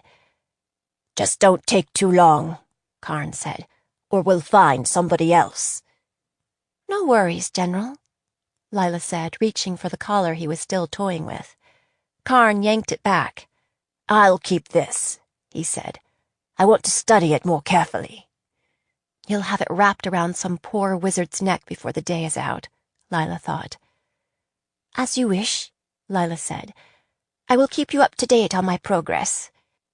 As she took her leave, the king and his general already had their heads together, talking. This meeting had spawned more questions than answers. What could they possibly want with 500 callers? Where did they expect to find that many wizards to enslave? Was this a piece of a plan to invade the Fells? She had no idea. There was one thing she did know. She'd made a deal with the devil, something she might regret. 16. Officer of the Crown. When Jenna shouldered her way into Fletcher's tack and harness, Fletcher was at his workbench, buffing a pair of boots. 3 old men clustered around the coal stove, claw-like hands extended, staying warm. A young man leaned against the counter, waiting for a pickup. She stole a second look. Yes, he was a mage, which meant he must be in the army or the guard. The harness shop was one of the few businesses in Delphi that catered to everybody, citizens, miners, travelers, blackbirds, and dirtbacks. Anybody who needed any kind of leather goods, shoes, scabbards, gloves, and harness passed through here. It was usually repair, because most people couldn't afford to buy new. Aside from the inns and taverns, it was one of the best places to get the news. Since Britt Fletcher took it over 3 years ago, it had also become headquarters for the Patriots. Riley, Fletcher said, looking up and smiling. I never see enough of you these days. 'Cause every time I come in here, it costs me money, Jenna said in her gruff boy voice. She held up a leather pouch, the kind she used to carry blasting powder. Can you fix this? I burned 2 holes in it on accident. Sure thing, Fletcher said. I'll write it up soon as I finish up with the lieutenant here. Lieutenant? Jenna slid another look at the young man at the counter. He was young for a lieutenant, if that's what he was, not much older than she was. He was dressed for the weather, but his heavy coat had no insignia on it that she could see. It looked new and finely made. The bit of fur around the hood said it cost real money. Take your time, Jenna said, turning away from the lieutenant and toward the stove, where the 3 idlers sat stiffly, pretending not to pay attention to the officer, but all of them stealing looks when they could. Fletcher clunked the boots on the counter. Here you go, Lieutenant. I think you'll find these warmer than the ones you had, and the soles will be better on the snow." "I hope so," the lieutenant said, pulling out his purse. "What do I owe you?" Jenna couldn't help herself. She turned to gape. Fletcher snorted. "Claremont didn't tell you? The King's Guard don't pay for nothing here in town." "What?" The lieutenant looked up sharply. "Why not? Do you run a tab, or—" "You're here for our protection, aren't that so?" Fletcher drawled. "So you just take whatever you want for the good of us all." "I don't," the young lieutenant said flatly. "What do I owe you?" Fletcher's eyebrows shot up in surprise. He thought a moment. 10 steelies, he said. While the officer counted out the coins, Fletcher leaned his elbows on the counter and said, "So, you're an officer of the Crown, huh? You must be the Lieutenant Khan on this notice here that's in charge of this hygiene thing, the one that'll be approving all the coming and going from town." Fletcher jerked his thumb at a placard on the wall just inside the door. Jenna hadn't noticed it when she walked in. She could read the headline from where she stood. "By order of the Health Minister, Health and Hygiene Measures." "I am," the officer said. He didn't seem all that eager to own up to it. "Glad to hear that the King has taken an interest in our health and hygiene," Fletcher said. The lieutenant smiled. At least his lips did, but the rest of his face was blank as any stone wall. "Good day," he said, and walked out of the shop. When Jenna was sure he was gone, she crossed to where she could read the whole notice. Due to a recent outbreak of plague among soldiers of His Majesty's army, and for protection of the citizens of Delphi, the ministry has ordered the following. Item 1. The gates to the city have been closed, and will remain closed until the outbreak has been contained. All travelers and citizens leaving the city will be required to show proof of medical treatment prior to departure. All permissions will be issued by Lieutenant Destin Karn, Officer of the Crown. Item 2. Because the plague is thought to be carried by fleas that dwell in ladies' hair, all female citizens of Delphi ages 12 and up are hereby ordered to report to hygiene stations that have been set up throughout the city. Their hair will be shorn, washed with a medical soap, and examined for vermin. Each woman so treated will be affixed with silver earrings to signify that she has complied. Item 3. Any man with hair longer than 4 inches will be similarly treated. Item 4. Treatments are to commence immediately and are to be completed before the solstice holiday. Item 5. Any woman in the city who has not completed treatment by then will be subject to fines and imprisonment. "Scummer," Jenna muttered. "Plague? You know anybody that's got the plague?" "Nah," Fletcher growled. "They're looking for something or someone. Just don't know what. Now what you got for me, Riley?" Jenna leaned across the counter, the powder bag between them. "How long will it take to fix this?" she said loudly, then whispered. "There's 2 mudback wagons coming up the south road day after tomorrow, about supper time." "Cargo?" Fletcher's voice was terse. "Powder, weapons, dry goods," Jenna murmured. "Heard 2 soldiers talking about it in the Mug and Mutton earlier today." "I don't know that this is worth fixing," Fletcher said. "But if you insist, I'd say in a week." "A week? Do you want me to write it up or not?" "Never mind," Jenna grumbled, picked up the sack, and turned to go. Message delivered. That wagon would never reach headquarters. "You be careful now, you hear?" Fletcher called after her. He always said that when she went out the door. All the way back to the Lady of Grace, Jenna turned over what had happened in the harness shop. At first, she'd just been annoyed at this new intrusion into daily life in Delphi. But now she fingered the mage mark on the back of her neck and wondered, after all these years, could somebody be looking for her? As soon as the idea surfaced, Jenna dismissed it. You've got to stop listening to your Da's stories, she thought. There's no need for made-up monsters. We have enough of those in real life. She had no magical destiny. There was only the here and now. She'd learned that when Riley died. That night, she bathed and washed her hair, despite the blizzard raging outside. She scrubbed at the back of her neck, like she always did, as if she could wash the mage mark off.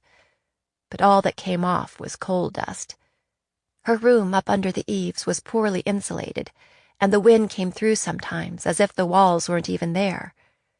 A small stove squatted in one corner of the room, with a pipe through the roof to carry away the smoke. It took the chill off and allowed her to heat water for tea or bathing. She always tried to end the day clean, and sleep clean. Clean once in a day would have to be enough in Delphi. Once a day she could leave off the various roles she played all day long. Mind blaster, saboteur, spy, and be herself, whoever that was. It was getting hard to remember. She never saw the girl she really was reflected in someone else's eyes. That girl had disappeared a long time ago. When Jenna finished with her hair, she lifted the teapot from the stove and poured hot water over the leaves, loose in the cup. She never needed a fistful of rags to protect her hands when she stoked the stove, moved pots around, or detonated a charge. Her Da said that when she was little, she'd pull buns out of the oven with her bare hands and scrape cookies off a hot pan. Now she curled into a chair and sat, staring out at nothing, the warm cup between her hands. It was a fine china cup. She could trace the designs of blown roses on it. It had belonged to her mother, the woman who mothered her in every way except by blood. Jenna always used the same cup, rinsing it out carefully each night.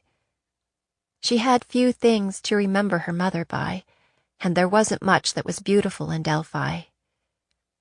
Jenna heard him knock, a quick, muted staccato pattern that said he was alone, and it was all right to open the door. Sighing, she set the cup aside and moved to the door, her slippered feet making no sound on the wooden floor. She undid the lock and pulled it open so that he could enter. Her father was carrying a plate of food, sliced chicken and potatoes and carrots, with a large hunk of bread alongside. It was a lot of food for anyone in Delphi, one of the benefits of being the daughter of an innkeeper. He set it on the small table next to her chair and kissed her on the forehead. He held her tight for a moment, and then stepped back so he could look at her. He looked tired, and his face was creased with worry lines. They were permanent by now. Jenna drew in a quick breath. Her father would soon be gone, and she would be alone. She shook her head fiercely, dismissing the thought, and he stared at her, puzzled. She summoned a smile. You always bring too much food, Da. Who do you think you're feeding up here? 2 strapping sons? She spoke quietly, so the sound wouldn't carry beyond the walls of the room. She sat back down in the chair and began to eat. She didn't believe in wasting food, even though her stomach was tied up in a knot. Her father sat in the other chair, the one reserved for him. No one else ever came to visit. You need to put some flesh on your bones, girl, he said. If your mother could see you, she'd say I've neglected you.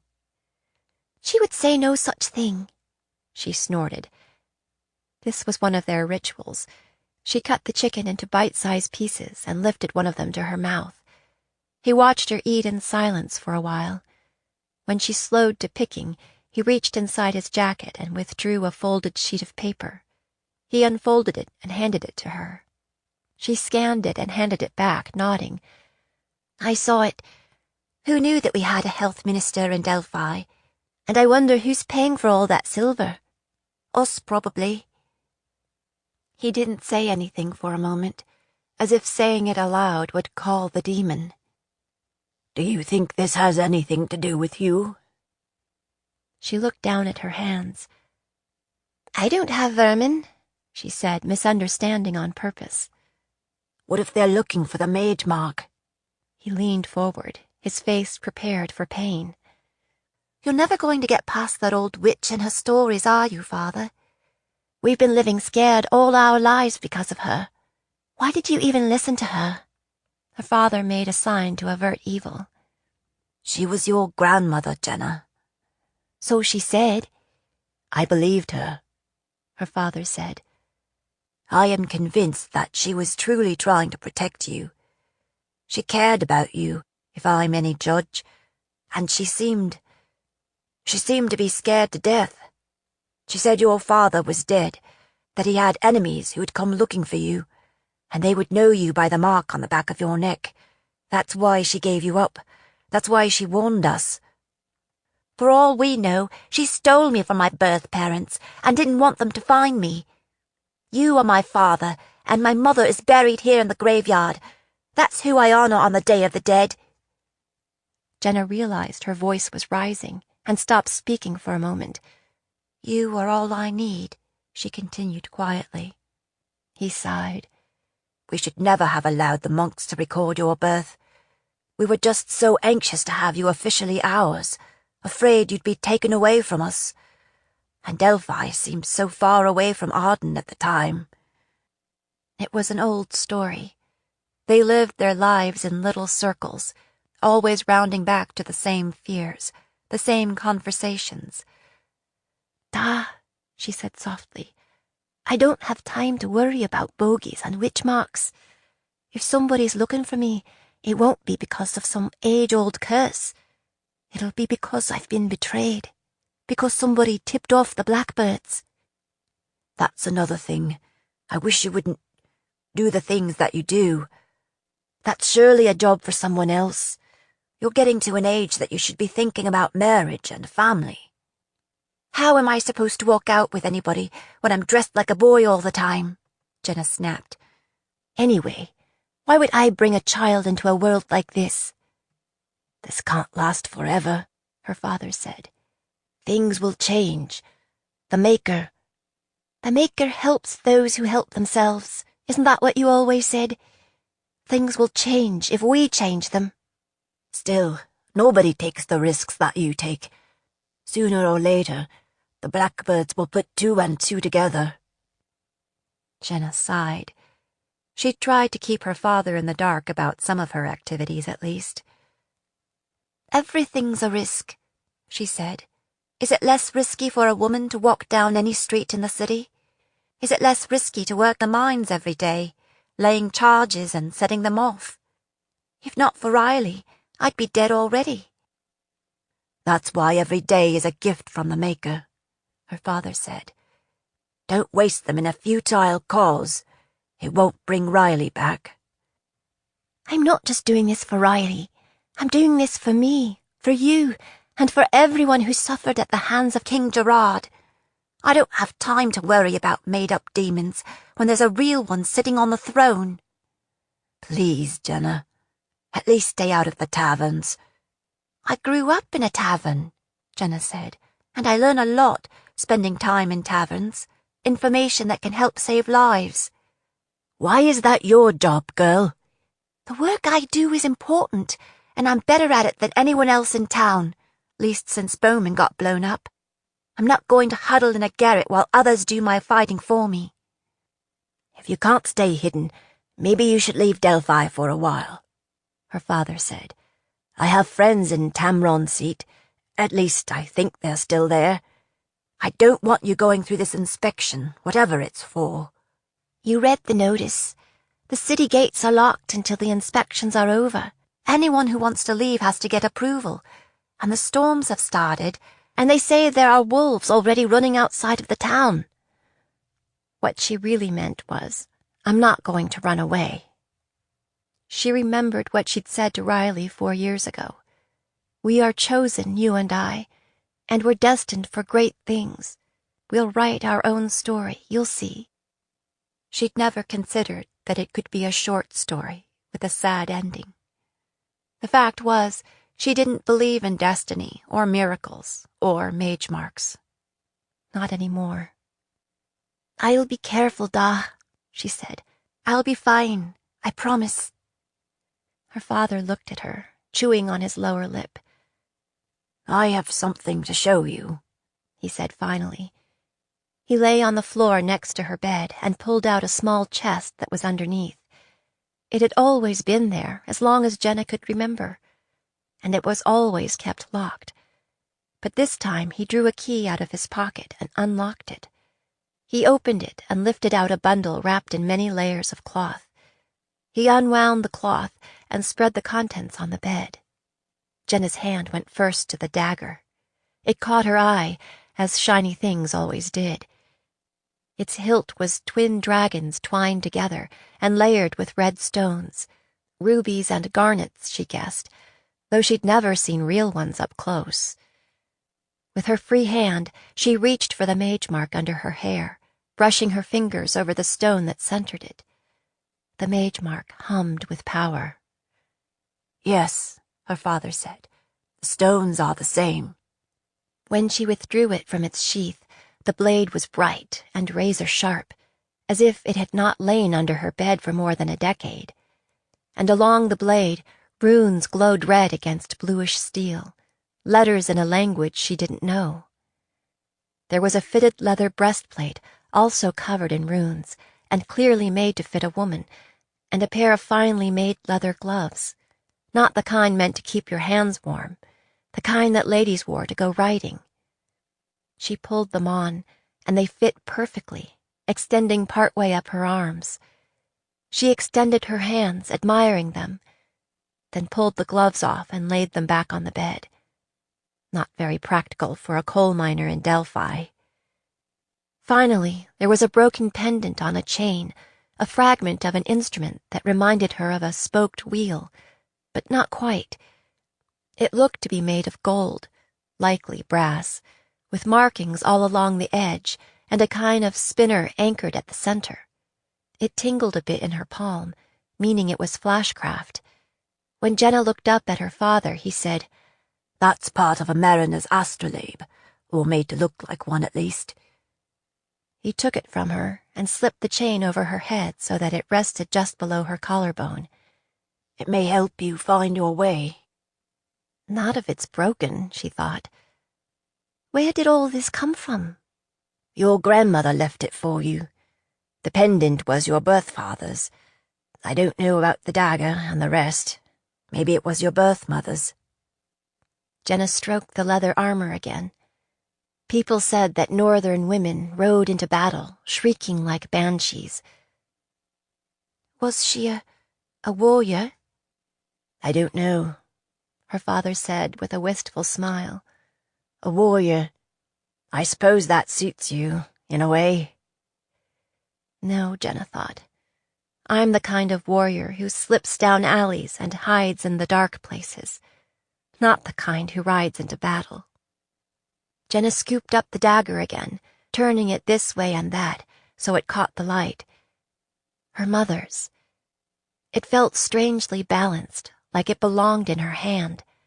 She struck a pose, like she'd seen young mudback officers do with their swords. Of course, this wasn't a sword.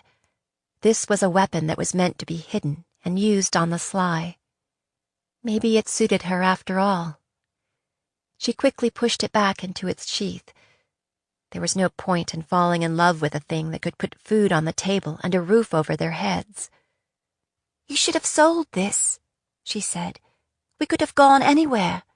We still can. You won't have to worry about leaving the tavern behind. We can start over, somewhere else, and build a finer place than this. On the ocean, maybe." The ocean called to her, even though she'd only seen it in stories. "No, it's your legacy, and I'll not sell it. I should have given it to you long before now. I know how you love beautiful things, and you've had little enough beauty in your life. Keep it with you, and maybe it will somehow keep you safe if they—" He shook his head, blotting at his eyes with the back of his hand. "I don't know what else to do." Jenna allowed herself to be persuaded. She hung the dagger on a hook on the wall next to her clothes. When she reached up to adjust her collar, her fingers lingered on the mage mark. She traced it, a hot spiderweb of metal centered by cool stone. As much as she tried to dismiss it, there was a weight and importance to it. She had to resist the urge to touch it whenever her mind wandered. With some effort, Jenna pulled her hand away. I don't care what my grandmother said. There couldn't be anything powerful about me. Nothing someone would hunt me down for anyway. How do you know? Because if there were, the King of Arden would be dead. 17. The King Goes A-Hunting. Ash pivoted in the center of the arena, cueing the king's roan to shift from a walk to a trot. His paces were smooth, unbroken, with no sign that he was favoring his front leg. Ash had him on a lunge line and a halter, not the best means of control for a high-spirited horse, but Crusher was fast becoming the best-mannered horse in the barn, at least when Ash was handling him. When he called, "Whoa!" the gelding trotted over and lowered his head for a scratch, snuffling into his hand. "Good job," Ash murmured. "Don't get too comfortable. I'll be back after lunch for another go." That had become their routine, an hour-long workout on a lunge line in the mornings and afternoons. "I can't believe what you've done with that horse. It's like you put a spell on him." Ash turned, startled. It was Bellamy. "Nothing to do with spellcraft," Ash said. "He's not in pain anymore, and that makes all the difference." "Maybe so, but he's still unpredictable around anyone else. He's got a lot of bad habits to unlearn," Ash said. "I'll work on that. Nobody should be riding him now anyway, and he needs to stay on soft ground. Another couple of weeks, we can begin putting him under saddle. Raleigh can take over lunging him, once I've given him some pointers." Raleigh was one of the grooms, the best of the lot in Ash's opinion. "And here I thought I was the one in charge," Bellamy said wryly. He held up his hand when Ash opened his mouth to apologize. "Never mind. Skill and talent give a man a certain authority. Now, there's a mare in the army livery I'd like you to take a look at." After just a few weeks with Bellamy, Ash's role had changed from that of farrier to that of consulting healer to the royal stables, the army paddocks, and the kennels. He might prefer to be working in the healing halls instead of the stables, but there was plenty of work to do here. Still, he hadn't really come here to find a job. He was no nearer to his goal of killing the King of Arden than when he'd arrived, and he saw no likelihood that would change. He was getting to know grooms, stable hands, and servants of all kinds, but he'd not laid eyes on any member of the royal family since his arrival. Apparently, His Majesty didn't spend much time in the barn. Somehow, Ash needed to work his way into the palace itself. Patience, he told himself. You knew that it was going to take time. He just wasn't sure how much time he had. For all he knew, an attack on his mother and sister was already in the works. When Ash returned to work Crusher in late afternoon, his stall was empty. Perplexed, Ash looked down the row, wondering who had moved him and why. The other box stalls were empty too. That's when he heard a commotion out in the courtyard, shouts and curses, the snap of a whip, and a horse's scream. Rowley burst into the barn, a whip in one hand, his face ghostly pale. "Adam, come quick, it's the roan. I tried to tell him he wasn't fit to be rid, but he wouldn't listen." Ash bolted from the stable, nearly colliding with a group of blue-bloods in hunting attire, who huddled to one side, gripping the reins of their horses, while a groom struggled to control a pack of leashed mastiffs. And beyond them was Crusher, ears flat, eyes rolling, bucking and crow-hopping, doing his best to fling his rider off his back. Meanwhile, Marshal Bellamy was trying to move in close enough to grab hold of the gelding's reins without being trampled in the process. The rider was skilled, to have kept his seat for that long, but just as Ash arrived, the gelding slammed against a stone wall and finally succeeded in dislodging him. The man fell, rolling, trying to evade the horse's flying hooves. Ash's first instinct was to let Crusher trample the fool. But Bellamy was moving in again, stepping between the horse and the fallen rider, desperately trying to drive the gelding back far enough so that the rider could scramble away. Fearing the horse marshal would be trampled instead, Ash came in from the side, managed to snag one of the reins, and pulled the gelding's head around so he circled away from the other two. He managed to get a hand on Crusher's withers and pushed soothing magic into him. He kept on turning the horse in a tight circle, repeating "whoa," until the plunging stopped and the ears came forward, and Crusher stood still, shaking and blowing hard, on 3 legs. Blood was running down the 4th leg, not the one with the abscessed hoof. Ash didn't need a close look to tell that the cannon bone was shattered just above the fetlock, the bone poking through the skin. That sometimes happened when a lame horse put too much pressure on his 3 healthy legs. Ash pressed his fingers between the gelding's eyes, trying to help him with the pain, but it nearly knocked him on his ass. Bellamy walked toward him. "You all right, Adam?" Ash shook his head, pointed wordlessly at the broken leg, and Bellamy's face went gray. "Scummer," the marshal muttered and looked away. The rider was on his feet now, brushing himself off, straightening his sleeves. He wore a fine hunting coat, embroidered with red hawks, now besmirched with dirt. A long cut across his cheek oozed blood, and his sandy hair was disheveled. The rest of the hunting party clustered around him, chattering like sparrows. "Your Majesty, are you injured? Shall we call Master Merrill? Thank the Maker you weren't killed." "Your Majesty." Time seemed to slow to a crawl, while Ash's heart accelerated, thumping painfully in his chest. He watched wordlessly as the King of Arden shook off his courtiers, grabbed Raleigh by the front of his barn coat and yanked him close. "Imbecile! I thought you said that Beast was improving. He's worse than before." He gave Raleigh a shake. "Your Majesty," Raleigh croaked, teeth chattering, "I'm sorry." With that, King Gerard backhanded Raleigh across the face, sending him staggering. A red mist collected before Ash's eyes. This was the man who'd tried to bully his mother into marrying him, who'd been responsible for the murder of his sister and his father, who'd tried to murder him and would do so again in a heartbeat. This was the monster to blame for so many losses. The world would be a better place without him. Taking hold of his amulet, Ash took a step toward the king, but Bellamy stepped in front of him, gripping his shoulders and glaring into his eyes. "Don't lose your head, Adam." "Get out of my way." "No," the horse marshal said. "It won't do poor Crusher any good, and you'll likely get us all killed. I'm the one that hired you, remember?" "It's worth it," Ash growled, trying to push past him, but Bellamy gripped his arm and held on. "Not to me and Raleigh it isn't," Bellamy said. "And not to you either, because you won't touch him. Not with Majory. He's got a charm against it or something." "A charm against Majory?"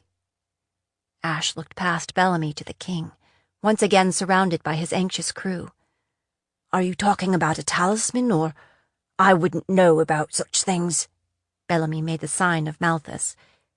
"If you just have to give it a go, do it somewhere other than my barn." The marshal turned toward the king. "I'm sorry about what happened, Your Majesty," he said. "Raleigh here was right. The gelding was improving. I don't know what got into him today. Now we'll have to put him down, I'm afraid." The king slapped his riding gloves across his palm. "Do it," he said. "The beast is a devil." He turned and walked away without a backward glance.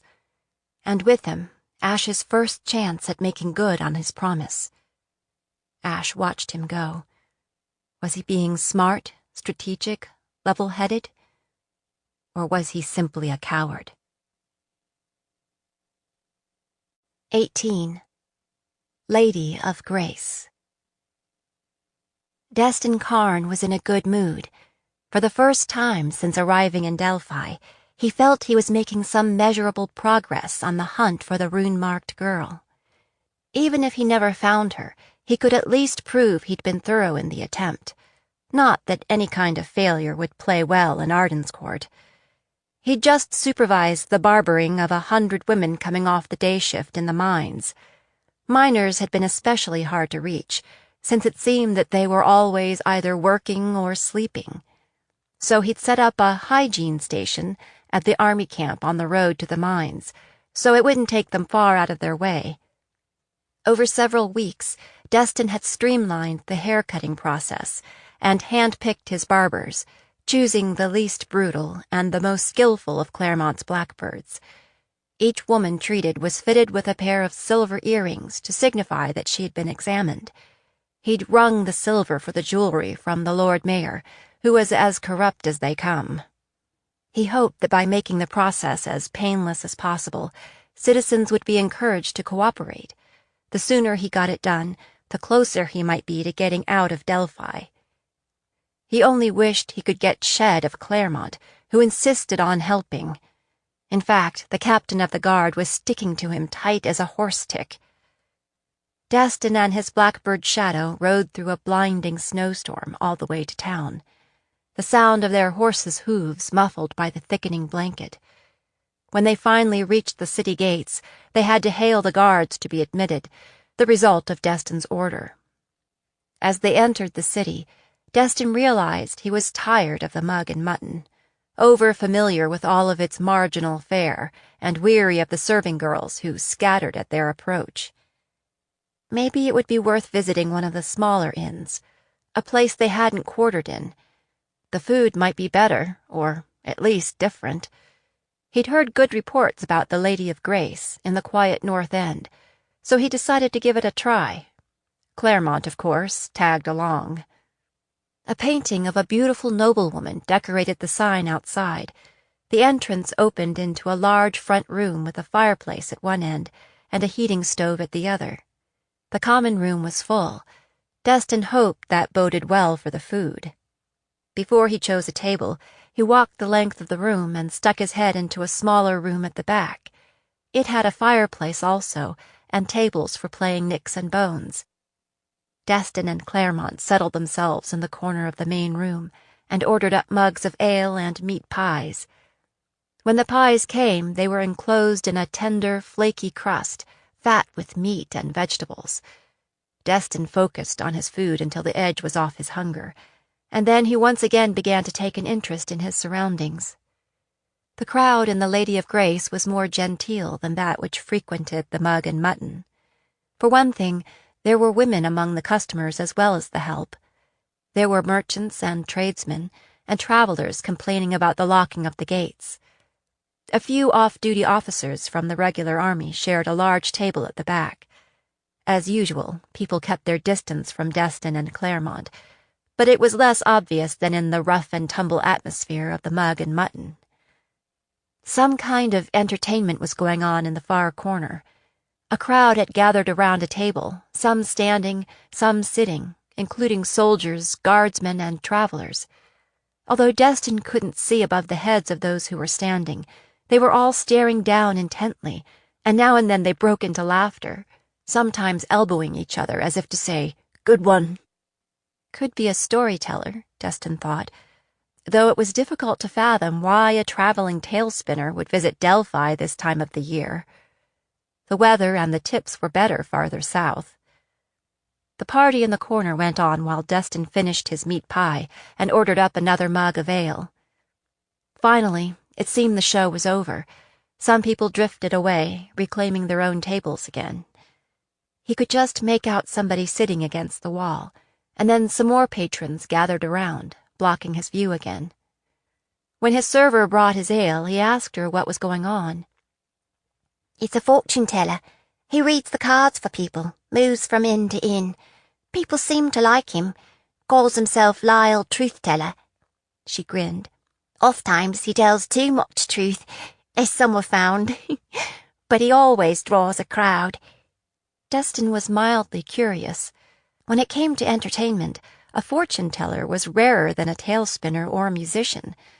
True, most of them were frauds, experts at learning a little bit about a person so they could spit it back. Anyone who could truly predict the future wouldn't while his time away in a tavern. Still, they could be amusing, and he had time to kill before the night shift let out at the mines. When the server returned with Claremont's ale, Destin put a hand on her arm. "Ask Truth-Teller to join us." He nodded toward the crowd in the corner. "We wish to talk with him." She threw a doubtful glance toward where the fortune-teller held court, and a worried look at Destin. "I'll see what I can do, sir," she said. When she returned, her face was pale and her eyes large. "He says thank you, but he's more comfortable where he is, sir," she added, as if mimicking the way the fortune-teller had tacked it on as an afterthought. Destin straightened, surprised. Most entertainers would jump at the chance to impress someone close to the king, or would be afraid to refuse in any case. "Did you tell him who I am?"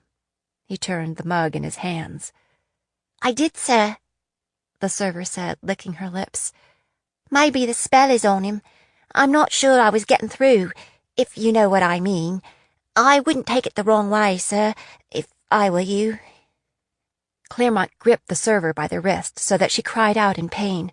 He jerked her close so they were eye to eye and said, "You tell that insolent whey-faced tavern rat to let her go, Claremont." Destin growled, his good mood quickly dissipating. "It's not her fault, and it's not that important." Claremont's eyes narrowed in annoyance. He released the server and she hurried away, rubbing her wrist. Then he leaned across the table. "You're new here, Lieutenant, and you don't know how things work. The thing is, you can't let these Delphian curs think they can get away with—" Slamming his tankard down, Destin reached across the table and gripped Claremont's wrist. The captain's eyes went wide, and he howled in pain, struggling to pull away. All around them, the other patrons focused on their meals, pretending not to hear. Destin leaned in close to the captain. "I'm only going to tell you this once, so I suggest that you listen. I'd like to have a drink in a tavern where the help isn't scared to get near me. I think I'll learn a lot more that way. I don't need you to second-guess my decisions. Keep it up, and I might forget that, technically, you outrank me." Then he let go. Claremont looked down at his charred and blistered wrist, then back up at Destin. You're... "Yes," Destin said. "I am. Now shut up and stay here." He rose, picked up his ale, and crossed the room to the fortune-teller's table. He didn't look back to see what Claremont did or did not do. The fortune-teller's clients were a polished young man wearing a fine silk surcoat with a ruffled collar and a handsome older woman in a well-cut traveling suit. Destin might have thought they were mother and son, except that they were holding hands and smiling at each other like newlyweds or lovers. They did not notice Destin's approach because they were facing the corner where the truth-teller sat. Destin stood just behind the pair so that he had an excellent view of the proceedings. The other spectators took one look at Destin and gradually slipped away, finding things to do in other parts of the tavern. The seer was a young man, hardly more than a boy, medium tall with delicate features, dressed in an odd assortment of clothing. He wore a tunic that hung loosely on his spare frame, a surcoat that must have been fine at one time, but now was threadbare and frayed at the edges. The sleeves hung to his fingertips, and bits of tired lace peeked out at the wrist and collar. On his head he wore a large, flat velvet cap of an old-fashioned style, as if he were the scion of an old money family that had fallen on hard times. If the truth-teller saw Destin approach, he gave no sign of it. He was shuffling cards, and they flashed so quickly under his long fingers that they seemed to appear and disappear. He had the woman cut them and cut them again. Then he pulled cards from the deck and turned them over, slapping them down on the table in rows. Destin could see that they were not regular playing cards, though they shared some of the same symbols. The boy looked them over, then lifted his gaze to the lady. His eyes were distinctive, a stunning golden color, like a cat's or a raptor's. Destin wondered how he did that, if he used some kind of potion or treatment to get them to look that way. However he achieved it, it certainly gave him an otherworldly look.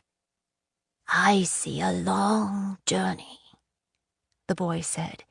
He did look tranced, and his voice had a whispery, mysterious quality, giving the impression that he drew his knowledge from some sacred well within, and not from the cards. "Well done," the woman said, smiling. "Garin and I have come all the way from Havensgate this morning." She seemed terribly excited to find out something she already knew. I could do that well, Destin thought, noting the dust layered on the hem of the lady's skirt, the mud splattered on the gentleman's boots. Garin apparently agreed, because he made a skeptical face and touched his companion's elbow. "Let's go upstairs, Catherine. We need to make an early start in the morning." "Just a few more minutes, darling," Catherine said. "I want to hear what Elsie has to say."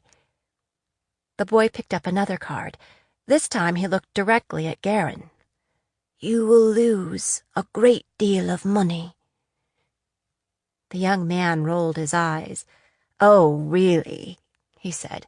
"How horrifying. When exactly will this happen?" Lyle Truth-Teller smiled mysteriously. "Soon. Very soon."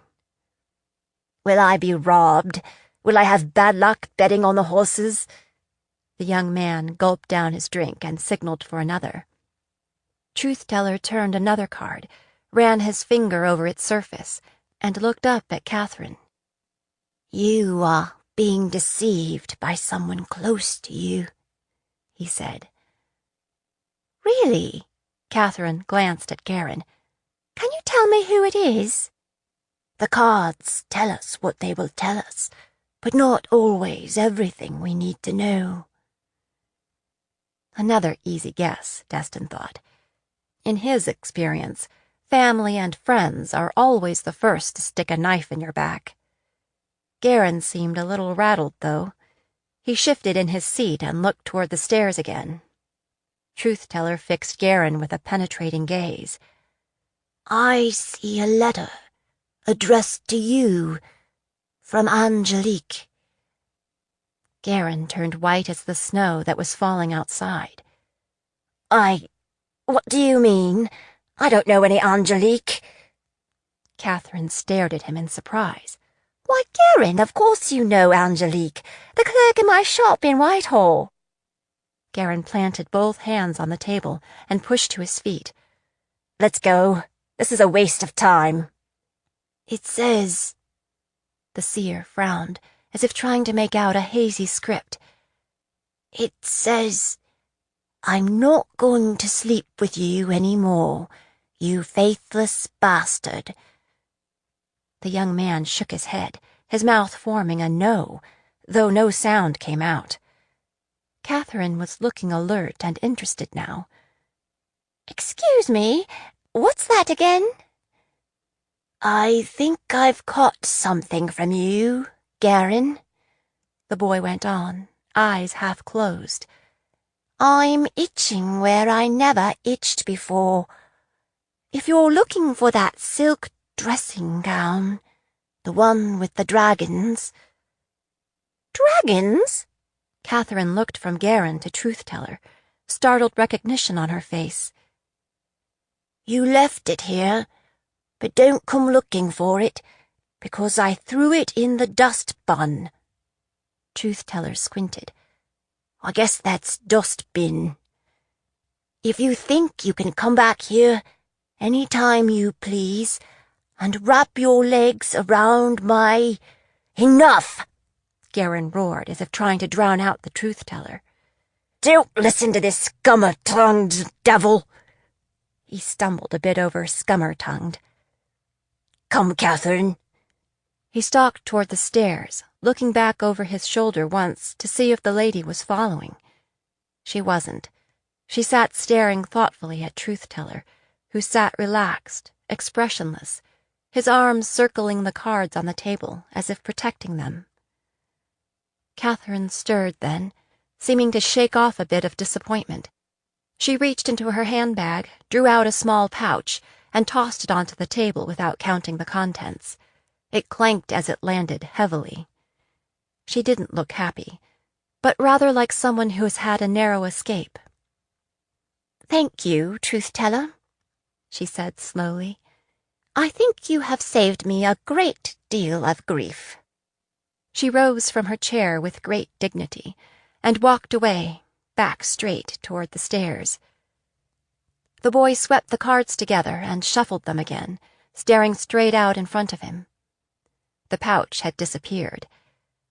Destin sat down in the chair Garen had vacated. All of Destin's skepticism had disappeared in the face of the seer's performance. All he had left was a crowd of questions. "How did you do that?" he demanded. The boy turned his eyes to him. He flinched back a bit, as if startled. Collecting himself, he said, "Foreseeing is an art, not a science. Sometimes you get nothing, and sometimes you get a very clear picture." By now the cards had disappeared into the sleeve of his jacket, and then the boy was standing. "By your leave, my lord." He bowed deeply and made to turn away. "Wait," Destin commanded. "Sit a while. I want to know more about this foreseeing." The boy shook his head. "I'm sorry, my lord. It is past my time. I need to get some sleep. I work the mines, and we start early." He smiled apologetically. He really did look dead on his feet, drained in a way. "You have the day off tomorrow," Destin said evenly. "On my authority. Now sit." Reaching, he gripped the boy about the wrist, careful this time not to grip too hard, or allow any flash to penetrate. The bones were delicate under his fingers, the kind that might be easily broken. Lyle sank back down into his chair. All traces of the trance were gone, and his face had gone pale, as if he suddenly realized his peril. "Please, my lord," he whispered, "I meant no harm. Just entertainment, to draw the people, earn a little extra money. I will return the lady's purse if you like." Destin kept hold of the boy's arm, studying him. Lyle Truth-Teller wore no tell-tale glow of magic, and he could feel no seepage of it through his skin. "I think she got her money's worth, though not everyone would reward that kind of news." "Yes, well—" Lyle's gaze dropped to the tabletop, and it was as if the lights were dimmed. "That happens. These days it is not uncommon to be punished for telling the truth." "Is the magic in the cards?" Destin leaned forward slightly. "Or in you?" Lyle didn't look up, but shook his head. "Magic, my lord. I want nothing to do with that. The fathers say that mages are idolaters and devils." Then the boy looked up at him and colored. "I meant no offense to you, sir. Why would I be offended?" Destin's voice came quiet. "Do you take me for a mage?" Now Lyle was trembling. "I'm sorry, sir. It was presumptuous of me. I misspoke. You looked like a mage, that's all." So the boy was not a mage, but he could spot one. Strange. Was that part of his gift, along with truth-telling? Destin's natural curiosity was piqued. Could this boy be of some help in finding the mage-marked girl? "Lieutenant." A stocky man with a snow-white apron stood at tableside. A ring of keys at his belt signified that he was the innkeeper. His face was heavily lined with age, and his hair had gone white, but he looked sturdy and deep-rooted, like an old tree. "Is this boy annoying you?" He was looking at Destin's hand fastened about Lyle's wrist. Destin released his grip and sat back. "No, innkeeper, not really. I'd like my fortune read is all. Can we use the back room?" The innkeeper stiffened, looking from the truth-teller to Destin. "I run an honest house here, my lord, and I look after the help. I won't countenance anyone taking advantage of this boy." Destin raised both hands. "I want my fortune read, that's all, in private." Would you countenance that?" The innkeeper studied him a moment, as if to be sure, then nodded as if resigned. "The back room is free," he said, and returned to the bar. Lyle spoke up then. "Please, sir, I don't think that's such a good idea." "Why not?" Destin put on his friendliest look, which Lyle didn't see because he was looking down at the table. "Tell my fortune, and I'll buy you dinner." I don't trade the truth for dinner, only for money. And it's dangerous for someone like me to read the cards for someone like yourself." Destin reached out and lifted the boy's chin until he had to look him in the eye. "And why is that?" A few freckles stood out against the boy's pallor. He shifted in his chair, ran his tongue over colorless lips. You may not like what I have to say. I may be wrong, and you might not like that. Or I may be right, and you might not like that either." His voice faltered. "I don't want to bet my life on figuring out what you want to hear." And then he covered his mouth as if to take back the words. "I'm sorry, sir," he said in his whispery voice. "I don't always think before I speak." Destin smiled. "Let's cut to it. I'm not so much interested in my future as interested in you. I'll just ask you a few questions, and you can be on your way. How does that sound?" From the expression on Lyle's face, it didn't sound good at all, but he gave a quick nod and said, "As you wish, my lord." Destin followed the truth-teller into the back room, shutting the door behind them. He motioned to a table by the fire, one with 2 chairs drawn up. Destin sat with his back to the hearth, and the boy sat opposite him, watching him warily, the firelight exposing the planes and angles of his face. "So," Destin said, "let's begin." Without waiting for an answer, he reached across the table and seized both of Lyle's hands, careful not to let any flash penetrate his skin. If the boy's a mage, I can't sense it in him, Destin thought, and usually there's something. Now Destin released the magic into him, let it flow as if to fill him up, then reached through it to find the boy's mind. And couldn't. He tried again, and it was like searching an empty room. It was odd, this feeling that the power was flooding into a void, an empty place, not accumulating, but dissipating somehow. Channeling through. He'd tried to charm trained mages in the past, but that was different. In that case, he'd run right into a barrier, a shield that prevented entry altogether. Yet when he looked into the boy's eyes, there was a vacancy there, and his face had relaxed and his breathing slowed. The boy looked spelled. He must be. Most people never even knew they'd been had. "Lyle?" he said softly, experimentally. "Yes, sir." His eyes were half closed, and his head lolled a bit. "Lyle, what is your real name?" "Lyle Talbot, sir." "Not truth-teller?" "No, sir." "How long have you been reading the cards?" "A year, sir." "I'm looking for something, Lyle. Do you know what it is?" "Yes, sir." "What is it?" "A girl." "And how do you know that, Lyle?" "Because you're bringing all the women in and looking at them. There's something you're looking for. It's not plague, sir." "Do you know where the girl is?" "No, sir."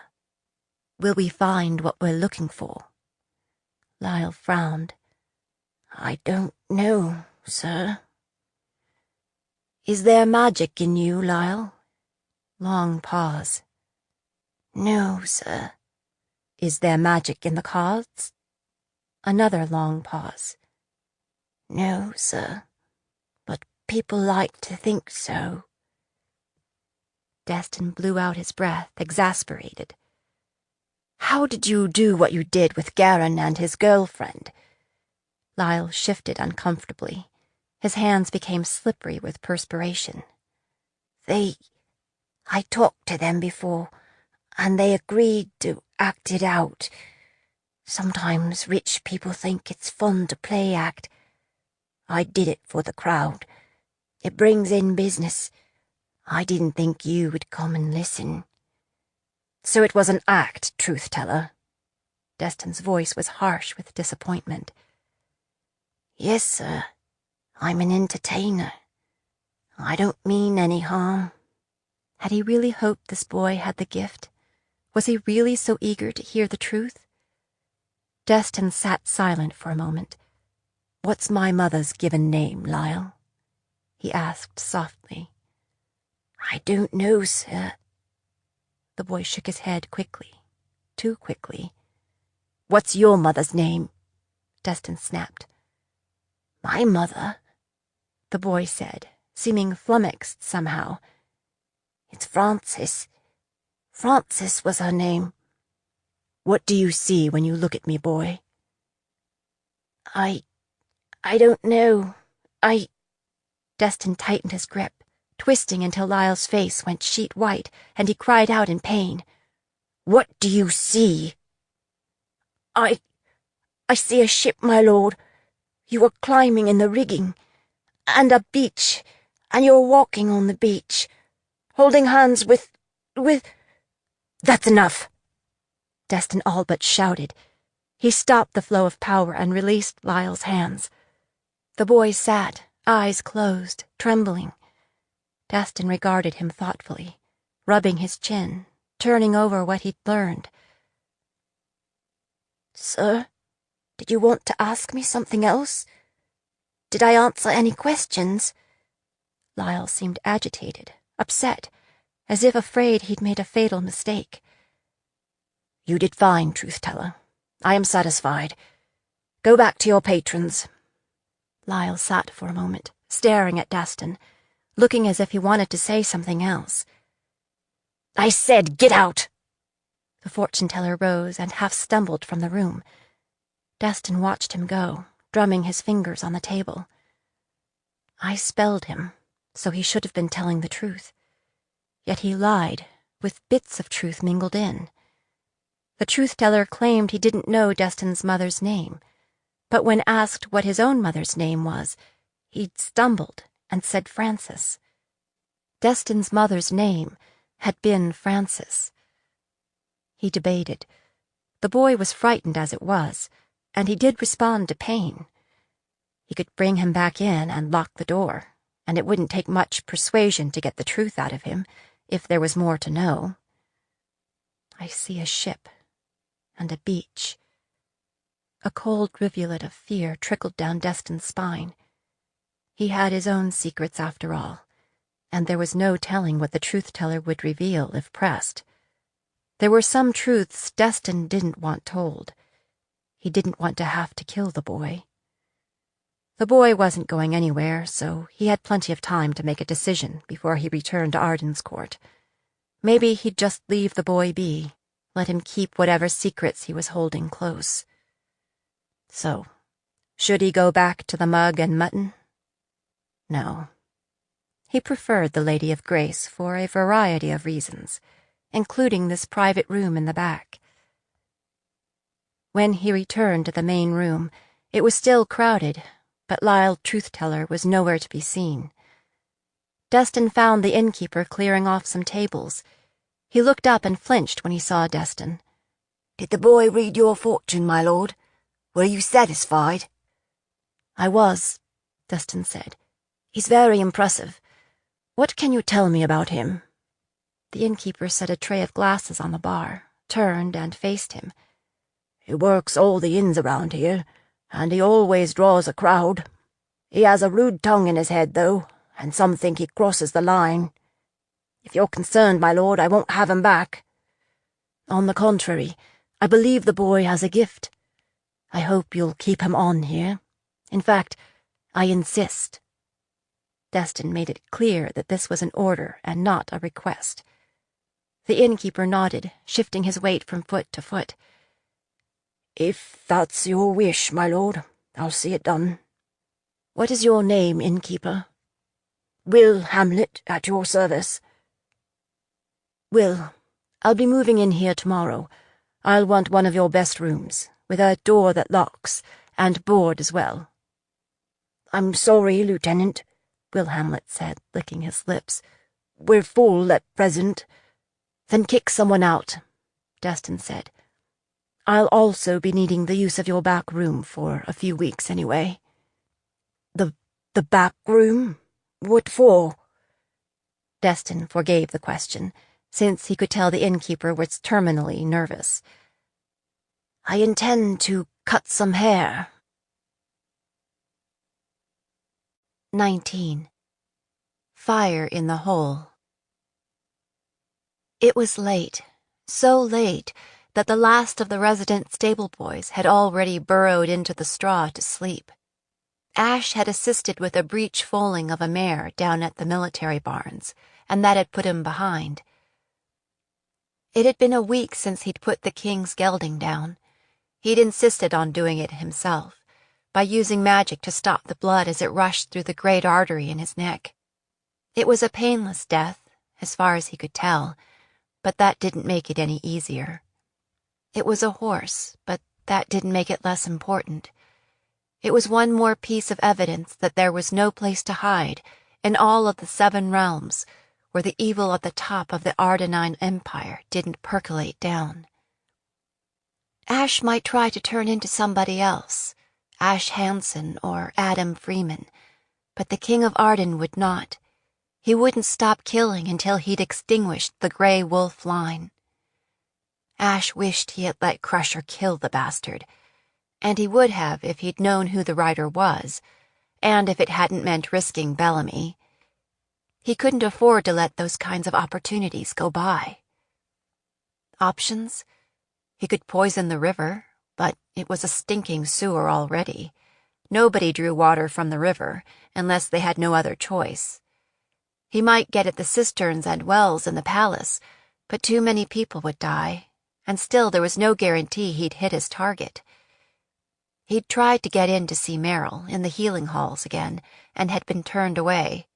He'd applied for a job in the kitchens, but in a way he was a victim of his own success. Marshal Bellamy refused to allow a transfer. Someone else might lie in wait on the rooftops with a bow, but Ash was not that good an archer. He was used to working close. He'd be willing to give his life in a successful attempt, but the last thing he wanted was to hand King Gerard the kill he'd missed at Odin's Ford. Ash walked out into the yard for a breath of air before finding his bed. It was nearly solstice, but the oppressive southern heat had scarcely abated. He found himself yearning for the breathless cold of the mountains, where life and death balanced on a knife's edge. Was it snowing at home? Would his mother and sister take the sleigh out on their own? The stable yard was deserted except for Haman, the night baker, who sat on the edge of the well, drinking from the flask he carried with him everywhere. Haman was just starting his shift. He'd be proofing the bread for breakfast in the middle of the night, so it would be ready for baking in just a few hours. Ash had exchanged just a few words with Haman, but he felt a kinship with him just the same. They were both solitary individuals, content to work alone. That's when he saw a slight figure emerge from the keep and cross the yard, heading straight for the stables. When he got closer, Ash realized that it was a boy, maybe 10 years old, clad in rough breeches and tunic. He wore a rough jute belt at his waist and sandals on his feet.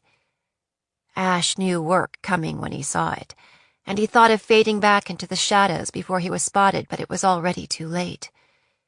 "You there," the boy said. "Where can I find Marshal Bellamy's healer?" "That would be me," Ash said, wishing he could deny it. "You," the boy said, looking him up and down with avid curiosity. "What's your name, then?" "Adam Freeman." The boy nodded. "You're the one I'm looking for. I'm Sam, and I work in the kennels. The kennel master sent me here to fetch you." "Can't it wait until morning? I was just going to clean up and get some dinner." Sam shrugged his shoulders. Suit yourself, but if Her Majesty's favourite dog dies before morning, it'll be your fault, not mine. Her Majesty's dog? Ash looked down at his heavy canvas breeches, muck-stained from the stables, and his shirt covered in bits of straw and horsehair. If it's that bad, I'll come, but I'll need to clean up before— The dog don't care how you look, the boy said. If you're going to come, you need to come now. I want to get my own dinner and go on to bed. Maybe the dog won't care how I look, but he might have an opinion on how I smell. All right, Ash said. Let me get my bag. When they exited the stable, Ash expected to circle around behind the stables to the royal kennels. But instead, Sam led him straight across the paved courtyard to a side door of the palace. We're going into the palace? Ash said, again brushing at his clothes. I thought we were going to the kennels. Her Majesty's dog don't live in the kennels, the boy said, rolling his eyes. Nobody's going to see us, if that's what you're worried about. We'll go the back way. His misgivings growing, Ash followed the kennel boy up and down stairs, through twists and turns where the palace had been added on to.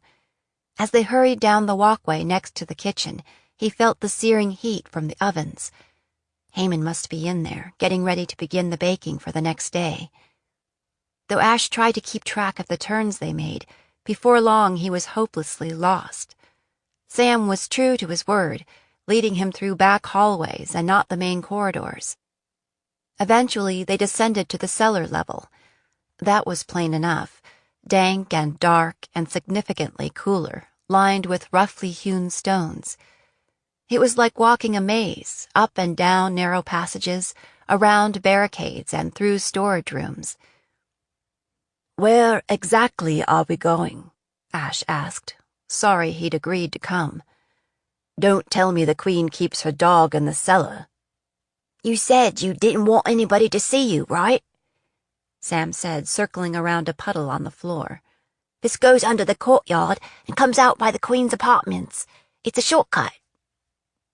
The Queen's apartments? Ash's heart quickened. Was there any chance the king would be there? The air was musty and carried the scent of standing water and old stone.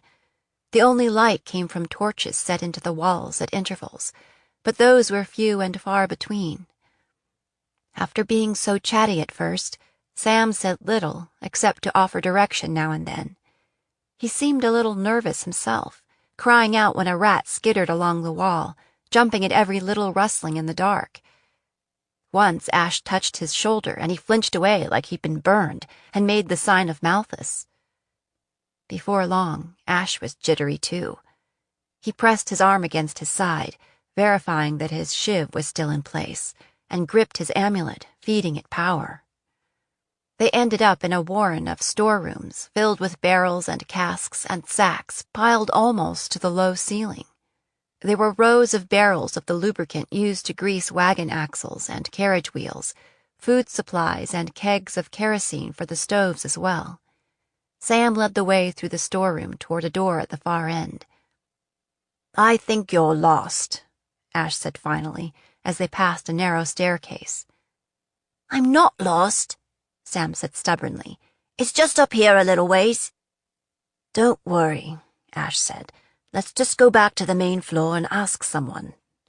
No, look, I got a map, Sam said, fumbling with a pouch tied to his belt. If you have a map, then why haven't you looked at it? Ash said irritably. Why indeed? Sam turned and swept his hand up toward him, but Ash was already throwing himself backward, out of danger. Something shimmered in the air, but most of the glittery powder that was meant to hit him full in the face flew past his shoulder. When the trailing edge of it caught him in the face and in the eyes, it was as if someone had taken a torch to him. He screamed and stumbled backward, scrubbing at his face with both hands until his hands were stinging too. He was nauseous and dizzy and disoriented, his eyes streaming with tears. When he opened them, it was like looking into a dense black fog. He could see nothing at all. I did it, Father, Sam shouted. I threw it in his face, just like you said. Now give me my money, and I'll go. I don't need to see any demon killing." Ash heard the door at the end of the corridor open and close, the sound of fabric swishing over stone, a muffled cry, cut off, and the sound of a body hitting the floor. "Oh, Sam," Ash thought, "you mistook unholy for holy." He reached out his hands to steady himself and could feel the soft splintered wood of the doors along the hallway on either side. "So, mage, I have taken your eyes," a soft voice said. "We'll see how well you do when I hunt you in the dark." The powder was in Ash's mouth. His tongue and throat burned, and he was choking, his airway constricted so he could scarcely get his breath. He could feel the tears running down his face, but he could see nothing. Ash kept moving backward, because he could hear the man advancing, his sandals slapping somewhere out in front of him. What is it? What have you done to me?" "Lord Darien's stone," the voice replied out of the darkness. "Ground fine." The same as the assassins had used in Odin's Ford, the stuff that snuffed out magic. That meant this man must be another of the Darien blade men. Ash shuffled backward as he desperately tried to think of a plan. "I'm going to cut your throat, mage," the Darien said softly, conversationally, in case Ash had any doubt as to his intent. "I'm going to cleanse you of the taint and take the sacrament." Ash gripped his amulet, extended his other hand, and attempted to send flame roaring down the hallway toward his attacker. He had no idea if it worked or not. "Is that the best you can do, demon?" The voice was even closer now. Ash drew his knife. When Ash could no longer feel the walls on either side, he knew he was in the large storeroom beyond the corridor. He turned and ran, hands stretched out before him, bruising his knees and hips on casks and barrels as he cut a crooked path through the obstacle course that had been laid for him. He moved as quickly as he could, hoping to outdistance the man stalking him, at least temporarily. He knew his only chance was to find his way back to the first floor, but there were not many staircases, and if he took the time to find one, the Darien would get to him first. If the brother followed him onto the main floor, Ash's identity would be discovered for sure. He turned a corner and slid between what felt like two large barrels and sank to the floor, hoping he was out of sight. "Do you think you can hide from me, demon? I can track you by your stench. I caught your scent a few times in the yard, but I could never find you." The owner of the voice was coming closer. "You murdered 5 of my brothers at Odin's Ford. Now you will feel the blade of holy Darius." "Keep talking," Ash thought. "That way I'll know where you are." But then the assassin fell silent, as if he could read Ash's thoughts. Ash put his fingers in front of his face and could see nothing. His mouth, his nose, his sinuses were still burning, and he had a raging headache. Every breath he took was like a flame inside his chest. There was no way he could use his power when he couldn't even see his attacker. He would be dead before he knew the man was there. And given the effect of the Darien stone at Odin's Ford, he might not have any power left to use beyond what was already stored in his amulet. He couldn't afford to waste it. He could hear and see nothing, though he knew the man must be coming closer. He was aware of a rising panic, the smothering onslaught of the dark. His entire body tingled, every nerve screaming, awaiting the cold, intimate touch of the knife. He forced himself to breathe in and out slowly, to think. Then Ash remembered how he had detected the assassins at Odin's Ford. He couldn't see them in the dark, but he could feel their hunger. He let out a breath and tried to relax. Taking hold of his amulet, he pushed his power outward, seeking the man and his bloodlust. An image appeared in his mind, a bright figure against darkness. The priest was about 15 feet away and moving slowly in his direction, turning his head this way and that, as if to sniff the air. Ash couldn't see anything else in the room, but he could roughly place the assassin. Ash palmed his blade, though he knew he'd fare poorly as a blind man in a knife fight. He would have to hope he could muster enough power to bring the man down. As long as the brother lived, Ash could be identified. He waited until the bright shape of the man was just opposite him. The assassin would turn in a moment and see him. Gripping his amulet, Ash swept out his arm, flinging out what he hoped was a spray of flames toward the priest. The gloom before his eyes brightened briefly. There was a scream of pain, and then the sound of something heavy falling. Ash didn't wait. He scrambled to his feet again, circling to avoid treading on the man, and staggered across the storeroom. If he were indeed under the kitchen, there would be a staircase off the hallway at the far end. He heard movement again behind him, and the brother's voice returned, thick with pain and menace. "For that, I'll kill you slowly, mage, and drink your blood many times before you die. This will be our temple for an extended ceremony." The man was still coming after him, but moving more slowly now, as if he were injured.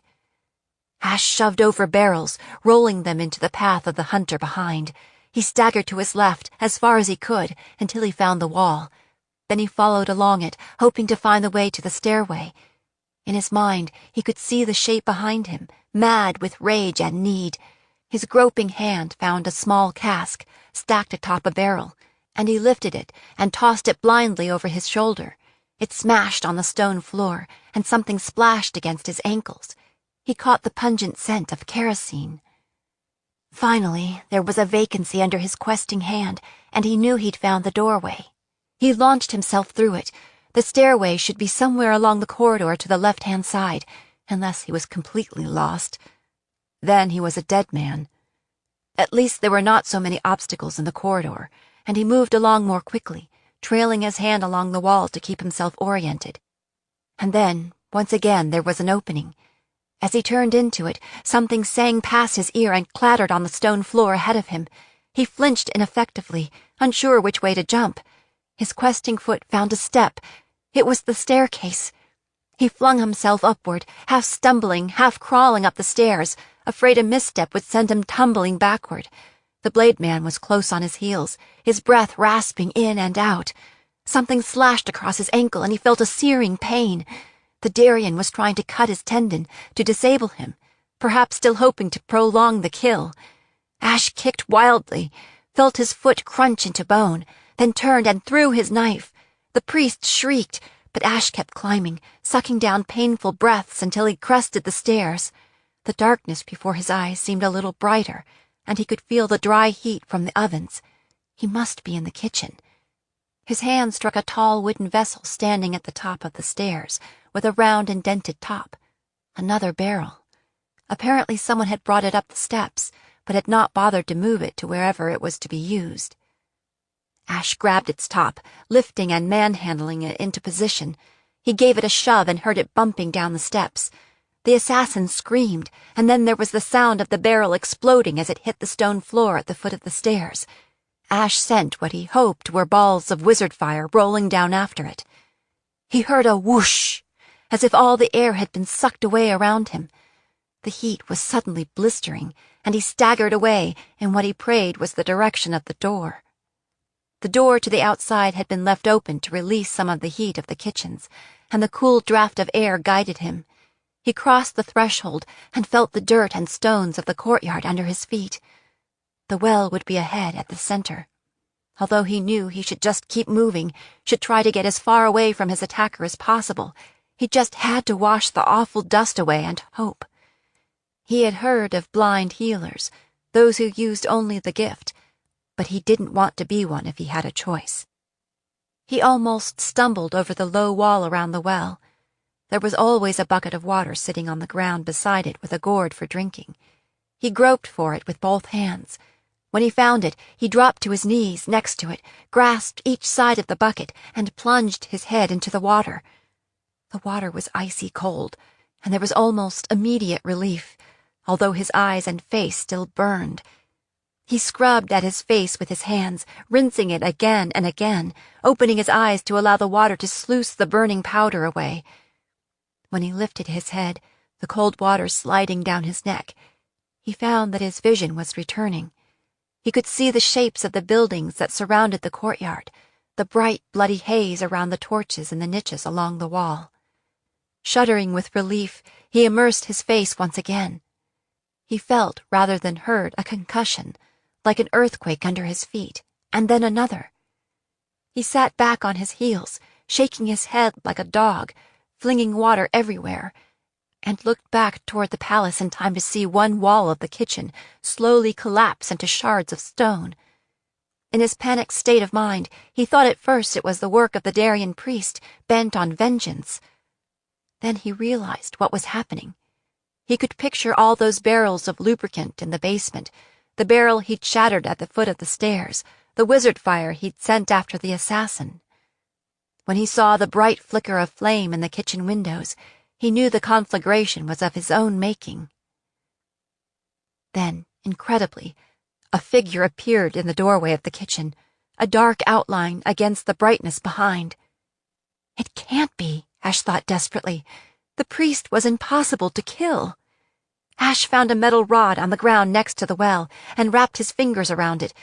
At least now he could see who was coming after him, and he would have something to turn the knife. He charged toward the man. The man stumbled and fell on his face, his back in flames. He was wearing cook's whites, not a black robe. It was Haman, the night baker. Ash dropped the club and sprang forward. When he reached Haman, he ducked his face away from the flames and slid his hands under him, heaving him over onto his back. Haman cried out in agony, but the weight of his body smothered the fire. Ash looked up to see Raleigh standing over them, staring in mute shock. Bring water from the well, and hurry!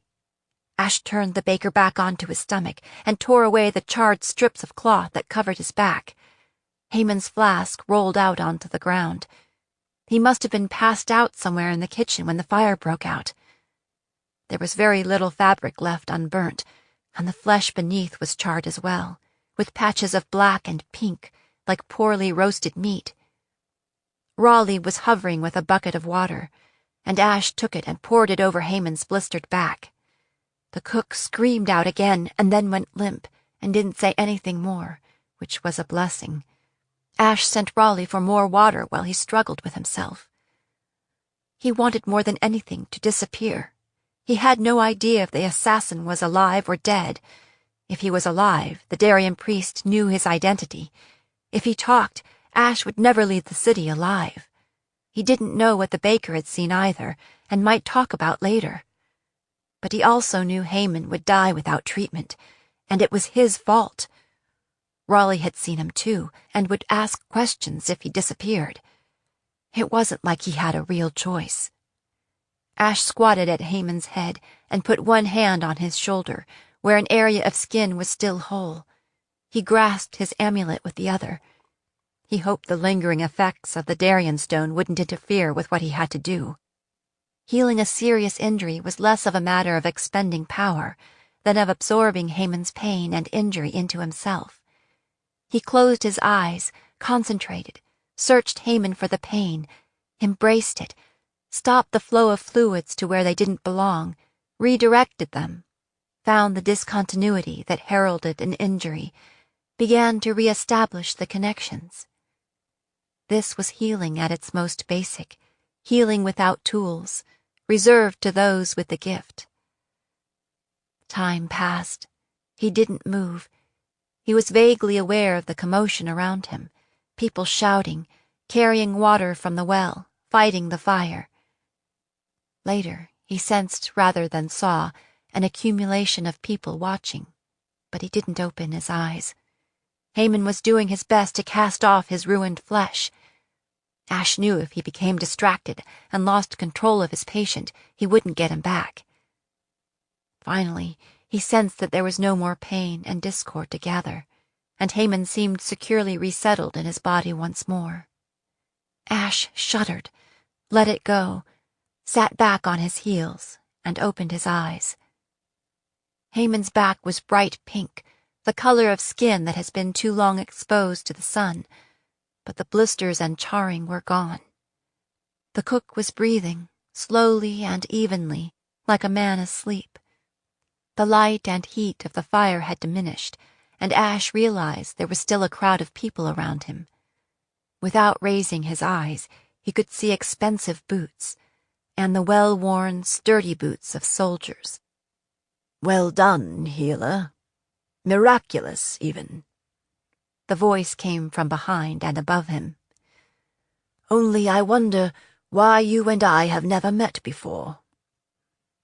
Ash turned and looked up, and found himself gazing into the cold blue eyes of the King of Arden. 20. Escape from Delphi. Again and again, over more than a month of hunting and hair-cutting, the King of Arden's words came back to Destin. Perhaps they were looking for a place to hide, and Delphi would do nicely, don't you think? So far, it had done well enough. The month of grace he'd allowed was over. Destin had moved his operation into the Lady of Grace full-time. His guardsmen had scoured the city, and now it was exceedingly rare to spot an uncut woman on the street. When they did find someone, she was in for a hard time. No one could claim ignorance, not anymore. Any unshorn woman was intentionally defying the order of the crown. The house-to-house search had begun. It went slowly. In some neighborhoods, there were 5 families packed into space meant for one. Tiny houses slouched together, 4 to a lot, houses where the tenants changed every night, or where people slept in shifts. The searches went on at all hours, because so many of the people of Delphi worked long hours, night and day. Nighttime raids were often the most effective, because they caught people by surprise, in their beds, and bareheaded, at least if they had heat in their houses. When they found people who needed cutting, they sheared them right then and there. They included the sick, though not with plague, invalids, old women, and the simple. They also gathered up the street people and did them too.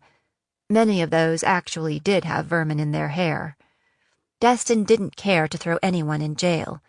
The prisons were already bulging, and his goal, after all, was to get everyone inspected and back to work. He made a few examples of people who had avoided inspection because they thought they were exempt. A few days in prison were enough to put fear into anyone, if they survived. Claremont's men even searched the prison itself, because there was no reason why the girl couldn't have gotten herself into trouble. It would have been ironic if he had found her there, but he didn't. Destin had moved into an upstairs room at the Lady of Grace, which gave him a needed break from Claremont and his blackbirds.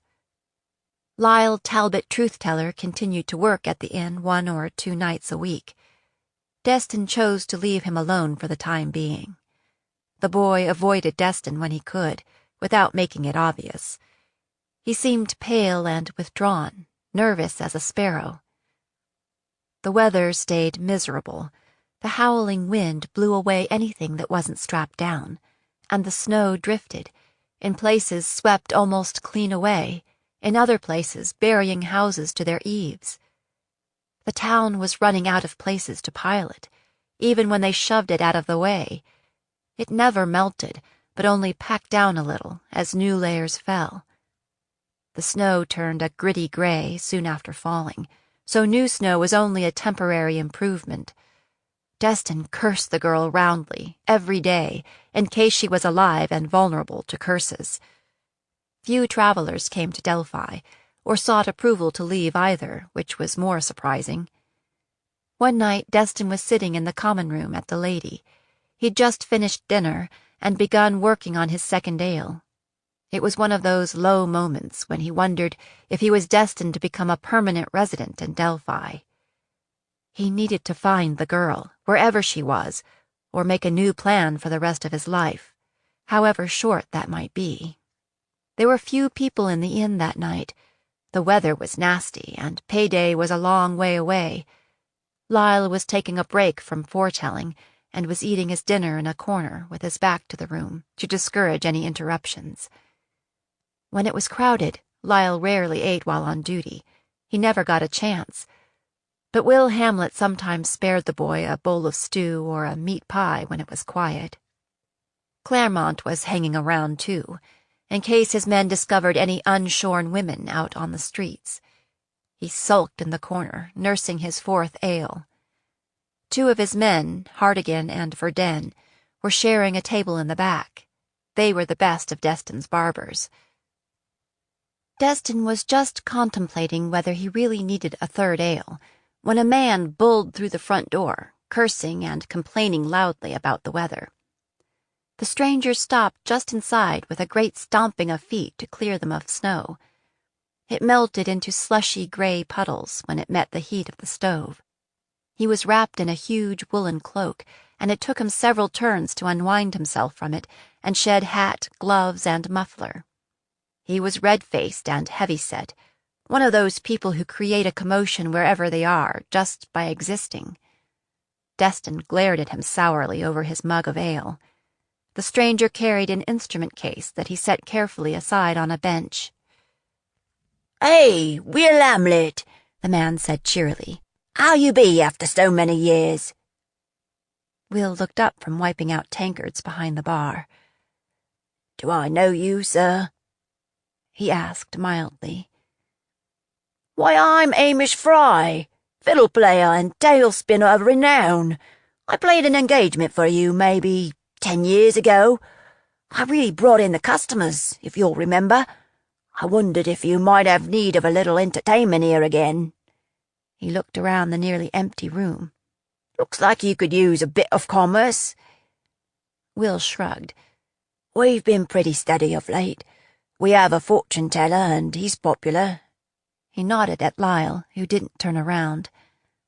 "You don't say so," Hamish Fry said. "He don't look so popular right now," he added loudly, as if that might get a rise out of Lyle, but it didn't. So he bellied up to the bar and ordered an ale. "I can't say Delphi's improved much," the tail spinner went on. He took a long drink and swiped at his mouth with the back of his hand. "In fact, I'd say it was worse than ever. I wouldn't be up here now, but I had some trouble down south." The man's a fool, Destin thought. He's probably on the run from the law, and here he is admitting it for all to hear. He wondered if Hamish Fry had noticed Claremont at his table in the corner. Maybe not. His cloak was buckled over his colors, in a vain attempt to keep warm.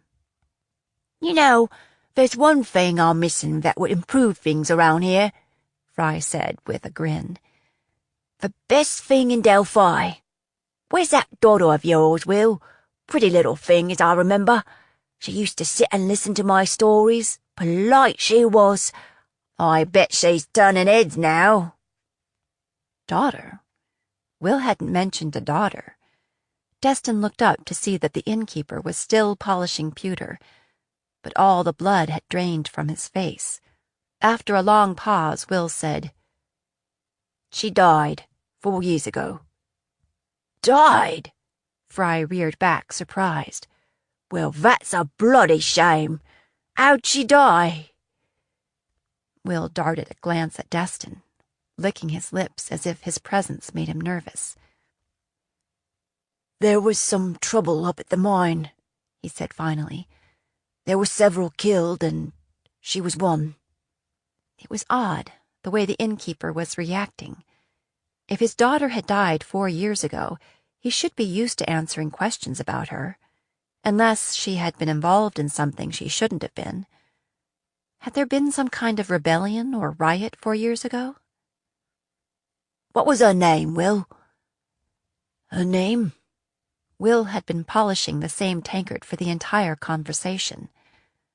"Your daughter. Usually I never forget names and faces. It's a gift I have, they tell me, but I just can't. Was it J.C., Janet?" Fry's brow furrowed, suggesting he was thinking hard. Will stared at him, shaking his head, a stricken look on his face. "Don't tell me you forgot your own daughter's name," Fry said, oblivious to the reaction he was getting. By then, Destin was on his feet and moving toward the bar. "Will," he said in a friendly way, "I didn't know you had a daughter." He sensed rather than saw Claremont moving too, splitting out a little so they were coming at the innkeeper from 2 different directions. Will wasn't looking at Hamish Fry anymore.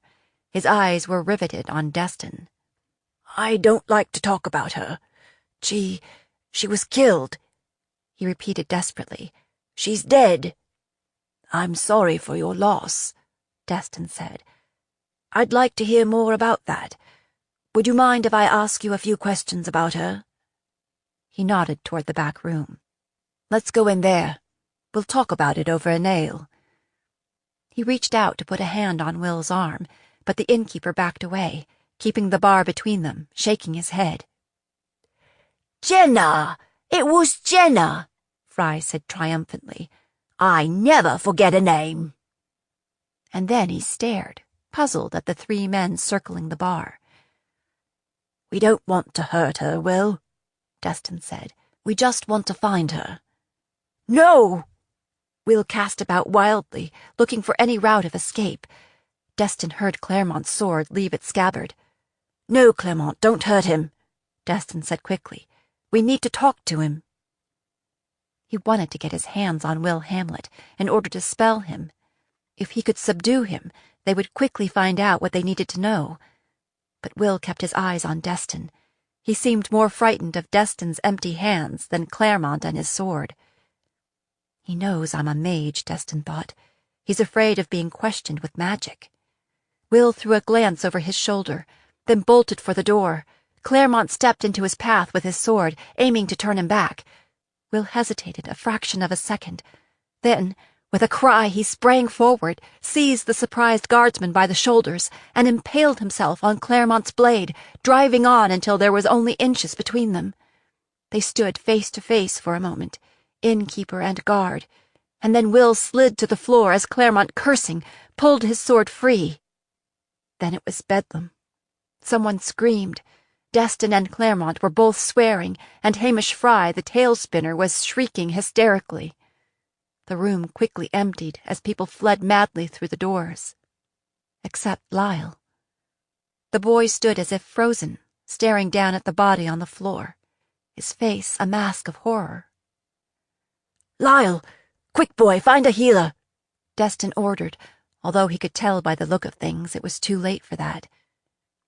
But Lyle didn't go for a healer.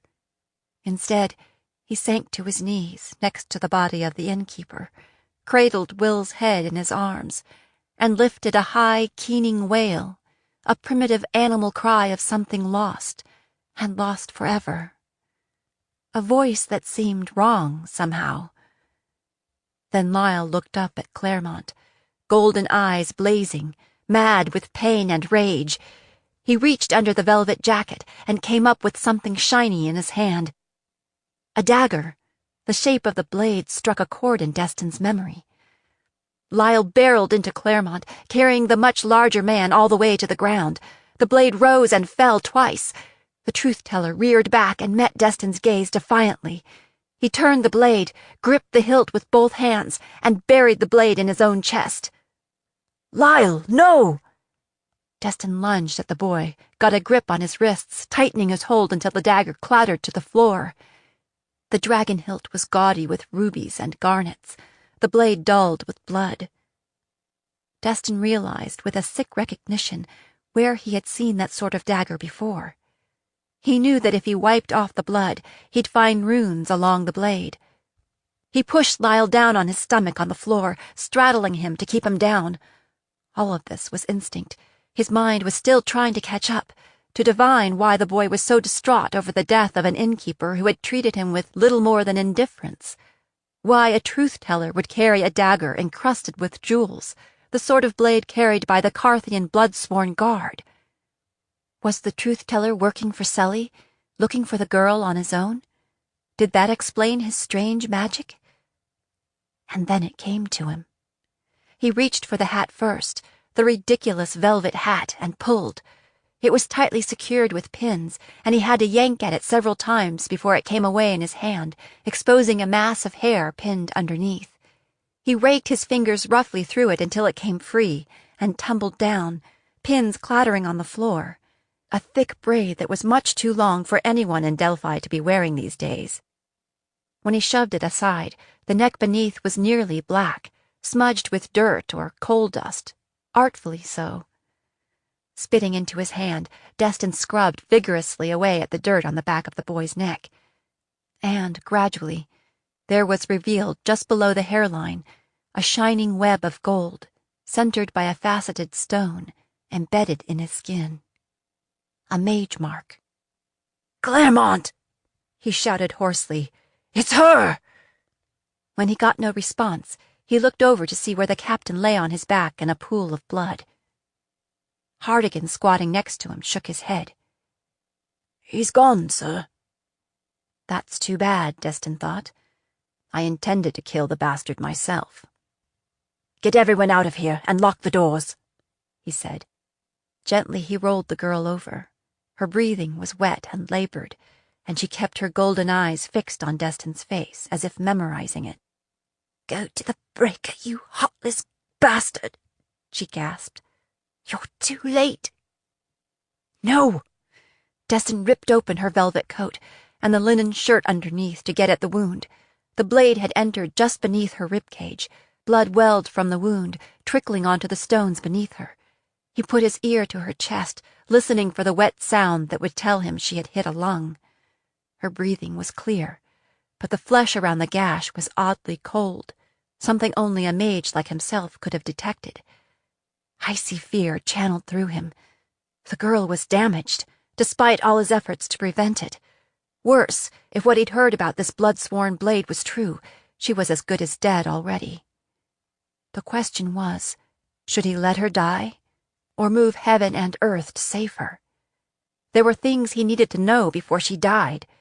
He gripped the lapels of her coat, lifting her a few inches off the floor. "What does it mean, that mage mark on the back of your neck? What does it signify?" "You tell me," she whispered. "Damned if I know." Her eyelids fluttered, and she slipped into unconsciousness. "Who are you?" he growled, wanting to shake her.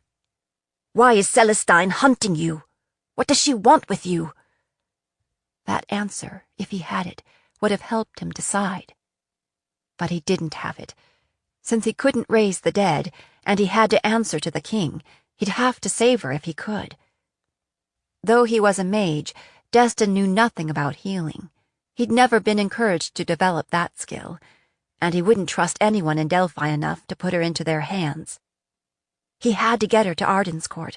If anyone could help her, it would be the healers there. He looked up at Verdun and Hardigan, who were standing by for orders. "I'll need a carriage and a team on the double, and supplies for a week on the road. Also, a dozen men ready to travel." He said this, even though he suspected that if it took a week to get to Arden's court, he'd be delivering a corpse.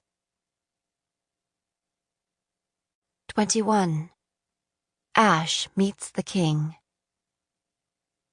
Ash slumped forward into a bow that put his forehead on the ground. After a moment, he heard Montaigne say something, and then the blackbirds seized his arms and lifted him to his feet, turning him to face the king. He could not have stood unassisted. He was weak and disoriented, nearly overcome by the pain and disorder he'd assumed from the baker. His eyes still burned, and his vision swam from the effects of the Darien stone. Ash had been filthy before he entered the palace. Now he was acutely aware of his torn and bloody breeches, his hair plastered down with well water, the acrid stink of kerosene. He tried to wipe at his face with his sleeve, but the guardsmen had tight hold of his arms. The king stood amid a small group of noblemen, dressed as if they had come directly from dinner. They hadn't done any firefighting, since their clothing was pristine. One was a thick-set man in an Ardenine army uniform, his hair and eyes the color of razor-leaf spit. The braid on his shoulders said he was a high-up. Marin Karn, Ash guessed, commander of the Ardenine army. But that wasn't the biggest surprise. That happened when his vision cleared enough that he could look past the king and see Lila Barrowhill, standing behind and a little to the right of Montaigne. Their eyes met, and for a split second hers widened in shock and alarm. Then she cleared that away, replacing it with a faint, puzzled frown. The appropriate response to a charred scarecrow like Ash. One you'd never seen before in your life. Bloody bones, Ash thought. What is she doing here, being all chummy with the King of Arden? He hastily shifted his gaze to the ground, trying to clear his own face of any telltale expression. "Who are you?" the king asked. "Adam Freeman," Ash replied softly, keeping his eyes fixed on the stones of the courtyard as thoughts bullied their way into his head. If he weren't so thoroughly wrung out, he could kill the bastard on the spot. In his present condition, he'd be lucky to strangle a gnat. He had no weapons. He'd lost his healing kit somewhere in the cellars, and he'd thrown his only shiv at the blood-sucking priest. He made a mental note. Always carry spare weapons. "Where did you come from?" the king asked. "I work in the stables, Your Majesty." He hoped the king wouldn't recognize him and recall his display the day Crusher went down. He guessed in his present state he'd be hard to pick out. "We have a healer working in the stables?" The king's tone was incredulous. "Are you a healer of horses?" The rest of the Blue Bloods chuckled and nudged each other. Ash shook his head, which was a mistake, since it set his head to spinning again.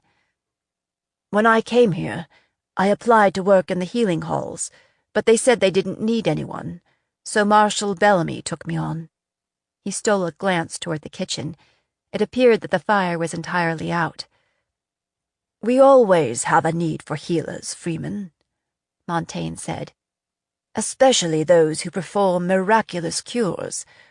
Where did you receive your training?" Ash looked up, finally able to meet the king's eye and speak without snarling. "My mother was a healer, my lord. She taught me something of it. My father didn't approve, so I am also very good at mucking out stalls." The nobles chuckled again. "I see." The king stared at him thoughtfully, stroking his chin. "It appears you have a gift. In fact, I've never seen anything to match it."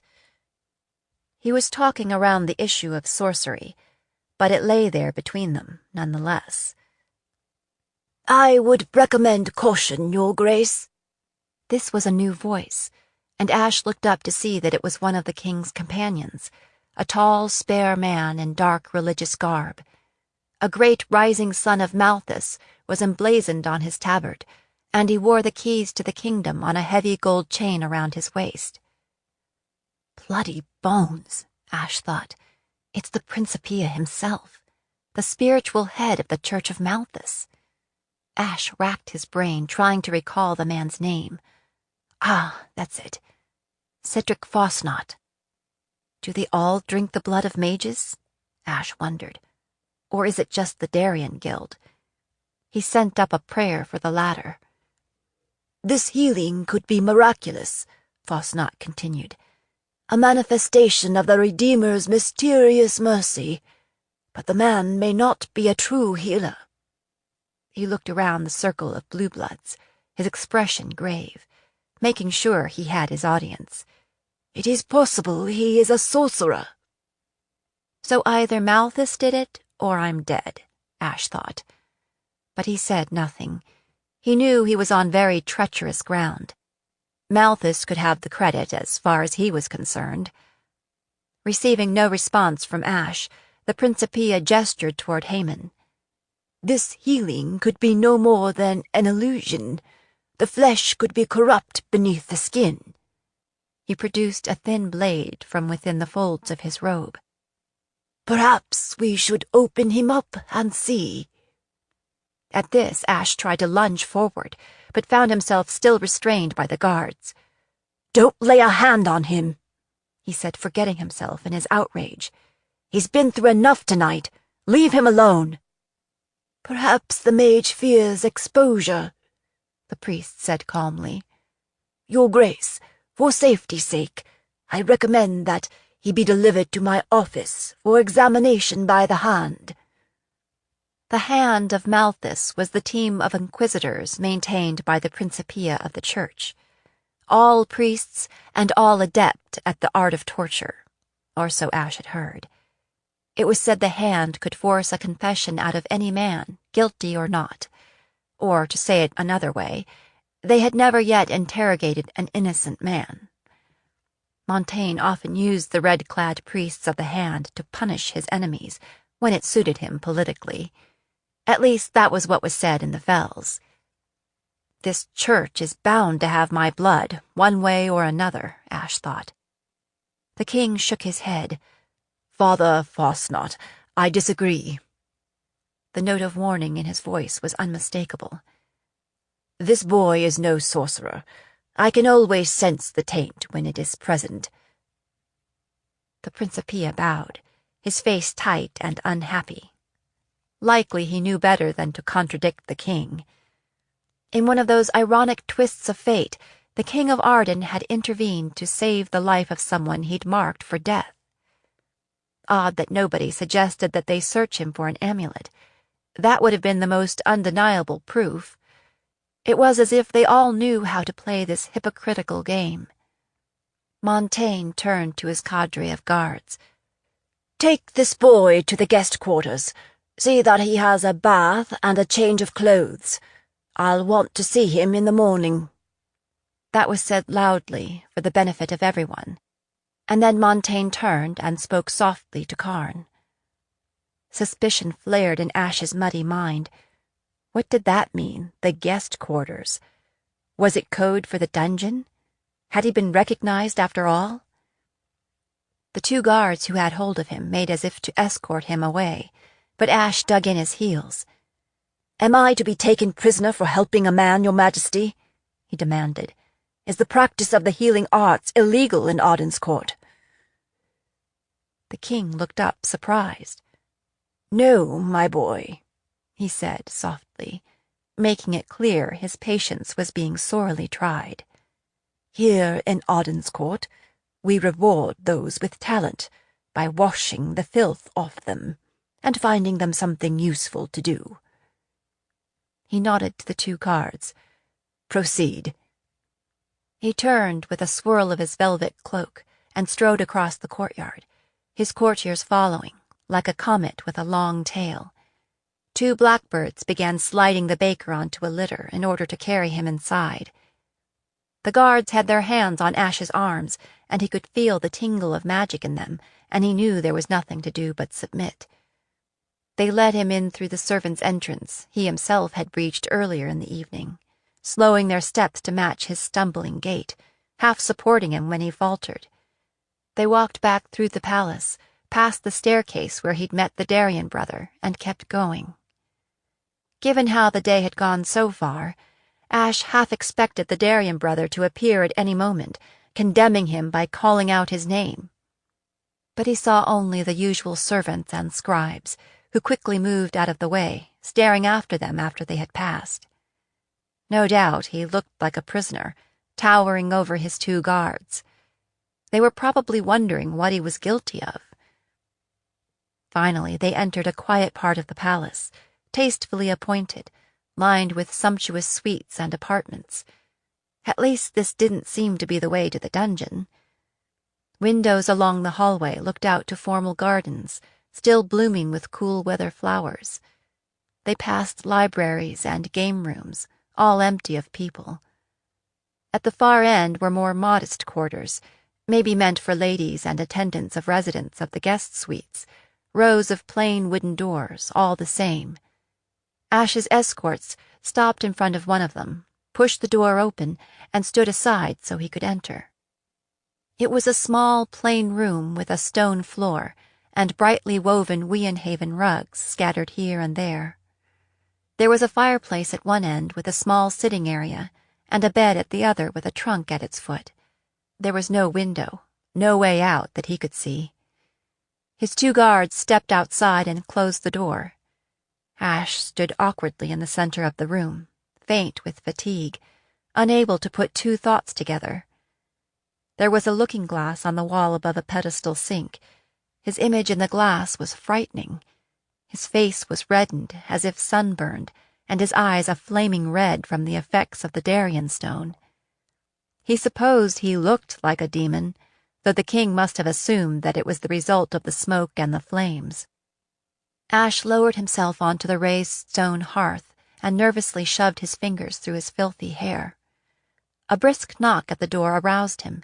2 chambermaids pushed it open without waiting for a response, dragged in a large metal tub, placed it close to the hearth, then left again.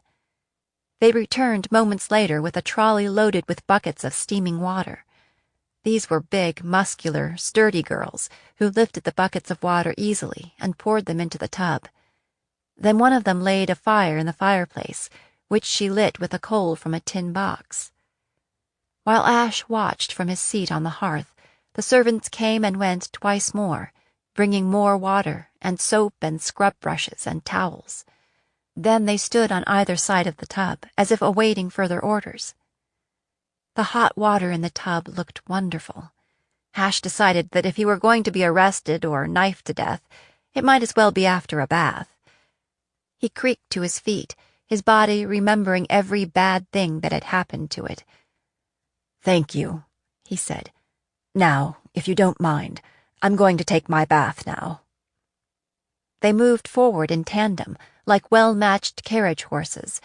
One of them began untying the cord at the neck of his tunic, and the other fumbled with his trousers. "Stop that!" Ash stepped back hastily, nearly stumbling over the edge of the hearth, clutching the top of his breeches, which were in danger of falling down. "I can manage on my own," he said firmly. "Although I may not look like it now, I've taken a bath before." Though Ash had been brought up in a palace, staff at Fellsmarch had more important things to do than bathe him once he'd left the nursery. That prepared him for his years at Odin's Ford, where students were expected to clean their own rooms, change their own linens, and walk across the commons to the bathhouse. Though it came as quite a shock to some, the school was known as the Great Equalizer, humbling the proud and raising up the less fortunate. After some protest, and with many backward looks, the servants left. Ash waited a minute or two to make sure they were gone, then stripped off his filthy clothes and dropped them on the floor.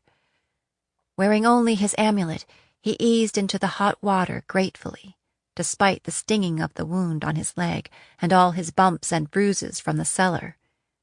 He sank down to his chin and soaked. Despite his best intentions, he promptly fell asleep. When he awoke, he noticed to his chagrin that someone had been in and taken his clothes away. New clothes were laid across a chair. He decided he'd better finish up before anyone else intruded. First he washed his face again and rinsed his eyes before he got soap in the water. Then, using the soap and scrub brushes, he scrubbed himself from head to toe, cleaning out the wound on his leg as well as he could. It looked